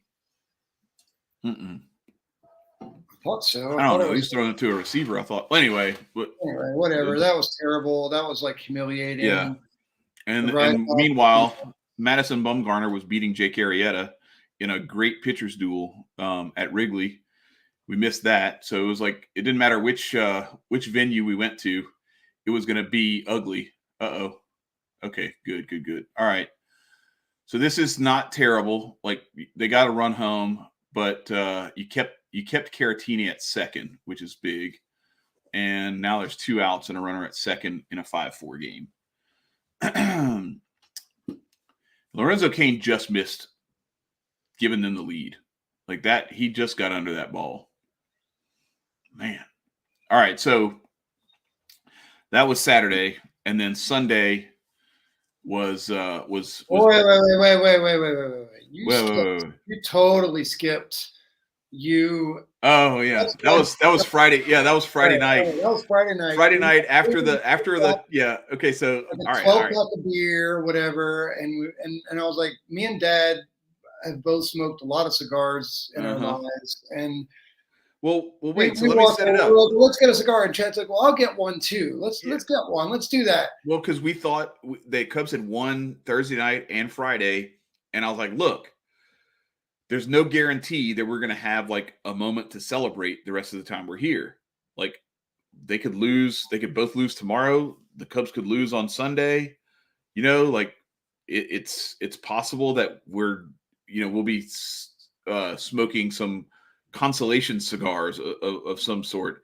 But right now, it's all celebrating. So yeah, let's do it now. It was my first night there. We got some beer and everything. Right. Like, we went and got pizza and stuff, and like we smoked a cigar on the way back. With a 6-pack of beer, with a 6-pack of Goose Island, like the 312, whatever. Yeah. We're walking back, and it was a 12-pack if I'm not mistaken. But anyway, no, it was a 6-pack. We each had 2. All right. So we're walking back. And my dad and I know how to smoke a cigar. Chad apparently thought that it's like a cigarette because he's never smoked anything in his life. So. Yeah, it doesn't matter what I thought it was like. I don't smoke, so like Right. it was like I could have thought it was like smoking a brisket, and it would have been the same. You're like, don't inhale it. And he's like, well, how do you not inhale it? How the hell am I supposed to smoke it if I don't inhale it?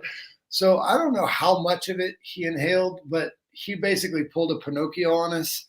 And I don't think it was. I didn't really inhale it that much though. You might have just swallowed your spit. I was just no, it wasn't even that. It's just I'm not used to that. And like even if you don't inhale it, you still get like high from it. Yeah, that's true. Like I'm not used to nicotine high. When we get back to the apartment, which was probably a 15 or 20-minute walk tops. And Chad just vomited everywhere in the bushes. I didn't vomit everywhere in a very specific rose bush multiple times. Right outside the Airbnb. All right. So anyway, hope the Airbnb driver is not like, oh, those are those guys that asked me to drive them to Wrigley. No, that's Uber. Airbnb is the place we stayed. All right. So here comes Michael Gibbons to close this inning out, hopefully, as Rowan Wick struggled his way through his part of the eighth. Hopefully Michael Gibbons can finish this off, send it to the bottom of the eighth, and then we can have David Robertson come in and shut the door in the ninth.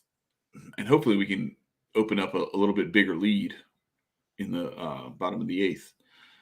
That wasn't a promising start. He missed by about 3 feet. But I think he just overcooked that slider a little bit.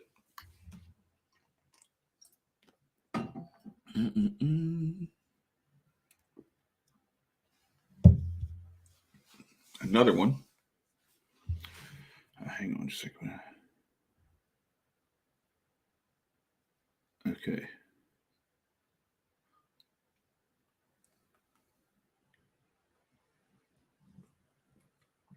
Sorry about that. I had to answer a text real quick. Come on, Mr. Gibbons. That's a strike. We were both simultaneously answering texts. I don't think he intended to throw it there, but we'll take it. And this thing like reset again. Oh, look at that. What? That was a good pitch. You may be ahead of me again. I don't know.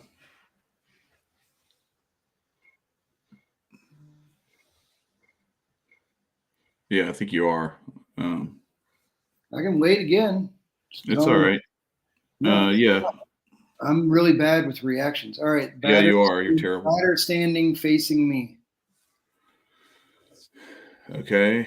I got Gibbons in the stretch. Okay. All right. You can unpause it now. Oh, this is that Broso kid. I mean, I'm more okay with him walking him than like just grooving something. I mean, I'd rather him not walk him, but if he's trying to fight for his command, I'd rather it not be something where he just lays one over there. But I'd be cool with a strikeout too. I'm cool with that. Let's go. 95, dotted on the outside corner and up. I like it. All right, so we're done with that part. So now, so here's the good part. The good news, Cubs fans. You can still win this game without having to face Devin Williams or Josh Hader. So that's a good thing. All you got to do is get 3 more outs.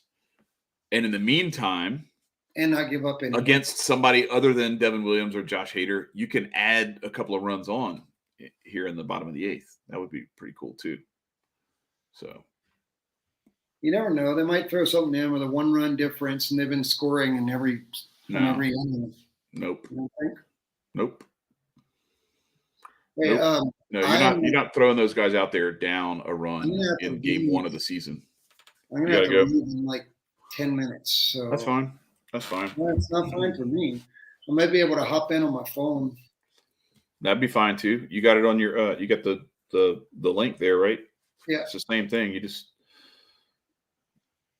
I won't be dressed. So, I won't be dressed for it, but that's fine. Everybody will know. But anyway, I appreciate everybody coming through. This has been fun. Hope everybody else has enjoyed it as much as you and I have. Yeah, I'm having a blast. This is pretty fun. Yeah. We don't usually even usually if we watch games and like it's together, if we're not in person together, like when you come to visit or like when I went to visit you in Mexico, we're watching the game and we're texting each other and that's all.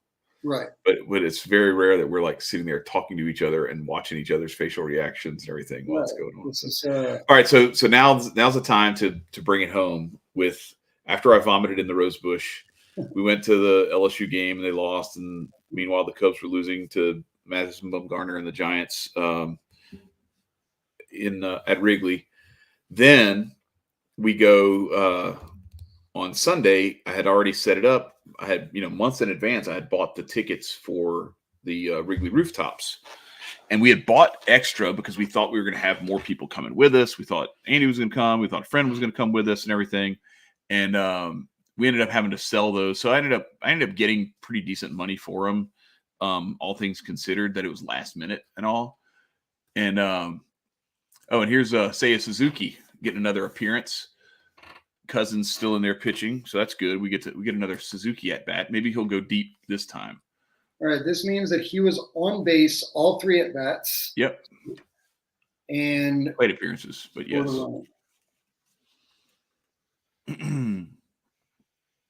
All 4. What? No, I'm just joking. It looked like the replay that they were showing was like now. Yeah, and I was like, oh. Well, just keyed him. He struck out on 3 pitches. Well, it happens. Yeah. That was actually a good pitch to hit. It's one thing I have noticed with him is that it's taken him a minute to identify some of that stuff, some of that sideways spin, because he looked bad on a couple of his spring at bats that way. But just the way that to go 2 for 3 in your major league debut with 1 for 2 with 2 walks in your major league debut, I'll take it. And with did he score 2 runs or 1? Okay, so he didn't score. He did not. He was on the other stuck on 3rd. Okay, so who? Oh, it was Frazier who scored on the other Hap RBI. Okay, and Hayward scored on the homer. Right. Yeah, on Nico Horner's home run. And Contreras was the other one to score on Hap's double that I thought was a home run. Dang. He got a good swing on that, but he missed the ball. No, that was I don't think that was a good swing. Yeah. Not if you miss it by that much. Yeah.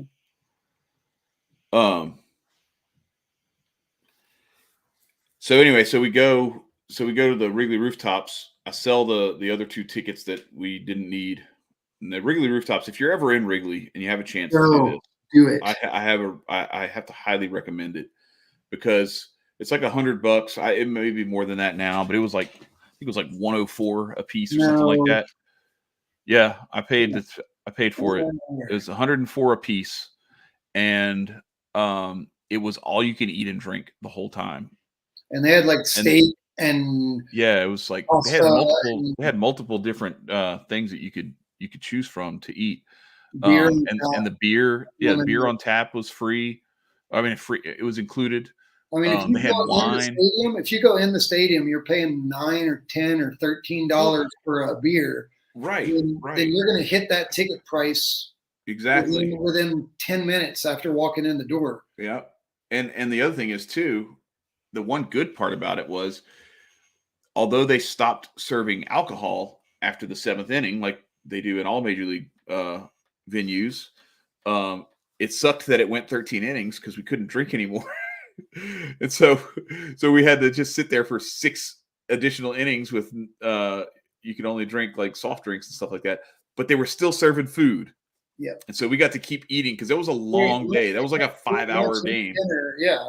We ate lunch and dinner there. Exactly. We ate lunch and dinner for free, or not for free, you know, but included in the all-inclusive resort that is the Wrigley Rooftops. And it's not a bad view of the stadium. The Ivy something? Huh? The one that we got, it was like something on the Ivy. Yeah, I don't remember what it was called. But no, it was not a bad view of the field. And whenever you went down to get your food and drinks and whatnot, they had the game playing on the TV too. So you could see it that way. Like it was a great experience. And of course, the Cubs win the game on a bloop single by Jason Hayward in the 13th. And that cinched it. It was a 3-1 series victory. And yes, to Evan's point, it foreshadowed what would happen in the NLDS, because the Cubs in Game 4 were in danger of having to go to a Game 5. I remember getting a text from you saying, "I think they might win this." Mm-hmm.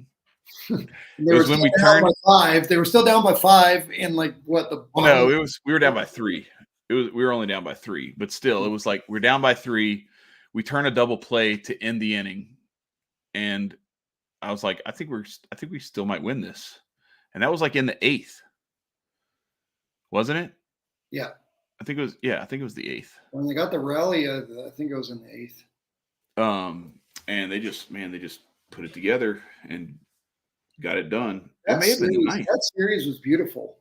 Yeah, there was the Lackey game. I think it ended up. No, that's the one. That's the one that they were losing. That's the one. Yeah. I was bowling with some friends watching that game, and I was like depressed at the bowling alley. And I was like, "What's the matter?" And I'm watching the game on the screen and trying to bowl and whatever. And, yeah. And I'm like, "Oh man!" And we walk out of there, and I get home, and I like barely made it home to see your text, and flip back onto the game and got to see him come back. Yeah. It was. I gotta change clothes. All right. And get the ball rolling. Go ahead, bro. I'm go Cubs. I'm gonna keep it on and keep listening. You can cut my camera out. And I gotta get my W flag real quick. So hang tight real quick. If you give me just a second, and I'm gonna do that.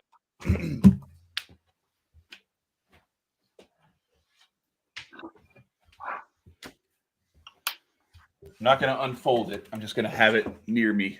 I'm not superstitious. I'm just a little bit. I'll keep mine up too, just in case you want to turn the camera back on and show it at the end with me not here. Yeah, maybe. And then if you go in on your phone, it'll have a different version of you, and that'll still be there, so we can show you. You can show the space that you used to occupy and the space you currently occupy. Sounds good. All right. All right. Turn the camera off for a sec. Yeah, we'll do. All right, bro. Peace. Thanks for coming on. All right, everybody. That's my little brother Evan, my baby brother, and he's got another engagement he's got to go to, so we're gonna let him go enjoy that. And he may join us via phone, but we'll see. Let's see. What are we watching here? Is this Tuffy Rhodes? Yes, Tuffy Rhodes with a 3-home run game against Dwight Gooden. That was an amazing day. First player in Major League history, maybe the only player ever in Major League history to homer in his first 3 at-bats of a season. Shout out to Tuffy Rhodes. I don't think he hit but like maybe 8 home runs the rest of the year. Maybe not even that many. But he had a hell of a game 1. So here comes David Robertson dotting the center of the zone with a 93-mile-an-hour fastball to get this thing started. 137 career saves with the Yankees, White Sox, Phillies, and the Rays. Oh, that's a nice pitch. That's a nice little bender. After you throw that 93-mile-an-hour fastball right at the top of the zone, and then you break off a little curveball, 81, that breaks into the top of the zone, that's tough to deal with. Oh, God, please tell me you didn't hit him. And if you're Colton Wong, why are you getting out of the way of that ball? Like, let that hit you. This is a pet peeve I have. Like, I'm one of those guys that, like, to me, that's like taking a charge. It's a 1-run game in the 9th inning, and Kristen Yelich is 2 hitters after you. You gotta let that thing hit you. You don't get out of the way of the ball. Pop up. Get there, Jay Hay. Let's go. Let's go. 1 down, 1 down. We're 2 outs away. 2 outs away, Cubs fan. How about it? Good job, David Robertson. 4 pitches, 1 out. And so that brings is it still Willie Adames, or did they who's in the 2-hole now? Yeah, it's still Willie Adames. All right, so Willie Adames steps up, and that's a good pitch. This umpire, I swear, he was calling pitches a good ball or 2 balls off the plate strikes early in the game. And now Robertson paints the outside corner and he calls it a ball. And oh wow, shattered his bat, little punch out into right field. I mean, that's a good piece of hitting, but that was a really good pitch. Dang.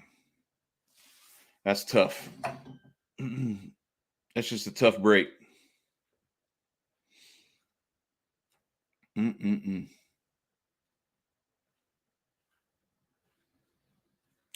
Hate that. All right, well, here we go. Kristen Yelich up.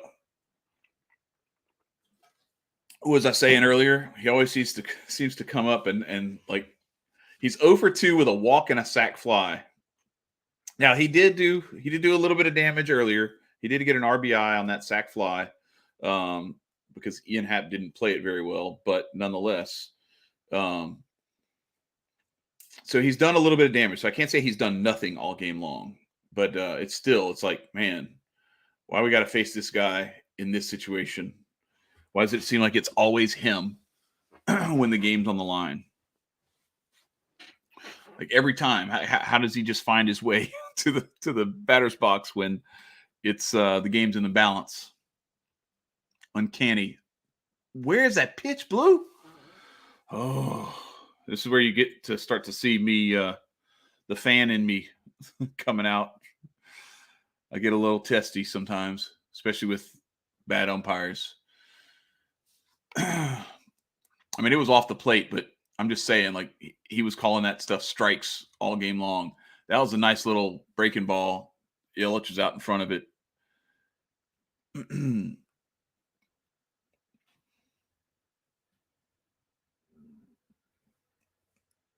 So here we go. 1-2 count. Fouled it off.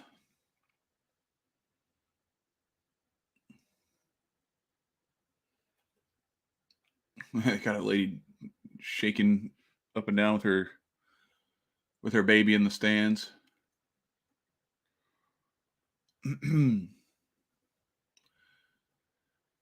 All right, so here we go. 1-2 count to Yelich, top 9. Cubs up 5-4 with a runner on first. Oof. It's tough stuff, y'all. It's kind of stuff that make your hair fall out. I mean, I get it. I understand throwing that pitch. He's not trying to groove one to Yelich, but he was trying to see if he could get either a piece of the outside corner or maybe get Yelich to chase 93 miles an hour, but off the plate a good bit by about a foot and a half. Nice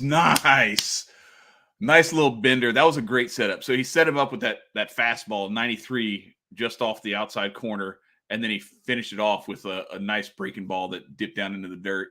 So it starts off going center cut, and Yelich just swings right over the top of it. That was well executed by David Robertson. So now, I'm not going to say that I'm breathing easy, but easier than I was when Yelich was up there. Not that Andrew McCutchen is any slouch. Hit 27 home runs last year. So it's definitely he's definitely a threat at the plate. There's a nice strike to start things off. I like it. So let's see if David Robertson can finish this thing off, and I can hoist this little flag here. That would be very nice.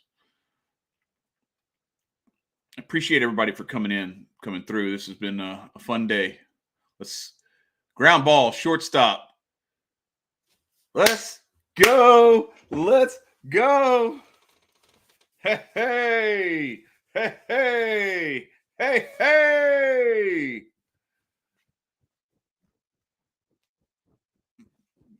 Let's go. Go Cubs, go. Go Cubs, go. Hey, Chicago, what do you say? The Cubs are going to win today. Well, they already did. Fly that W, baby. Fly the W. 1-0. Took out the Brewers. Took out Corbin Burnes. Cy Young Award winner. This is a big day. This is a great win for a young Cubs team that is just trying to get its feet underneath it. And Evan is back and he's ready. How about that? I was singing with you. I'm not ready. I gotta leave. All right. No worries. I got to make it. I was listening to you the whole time, narrating. Yeah, we can call it a wrap now. So you can just go. I'm glad you got to see the conclusion, the dramatic conclusion. Hell of a job, David Robertson.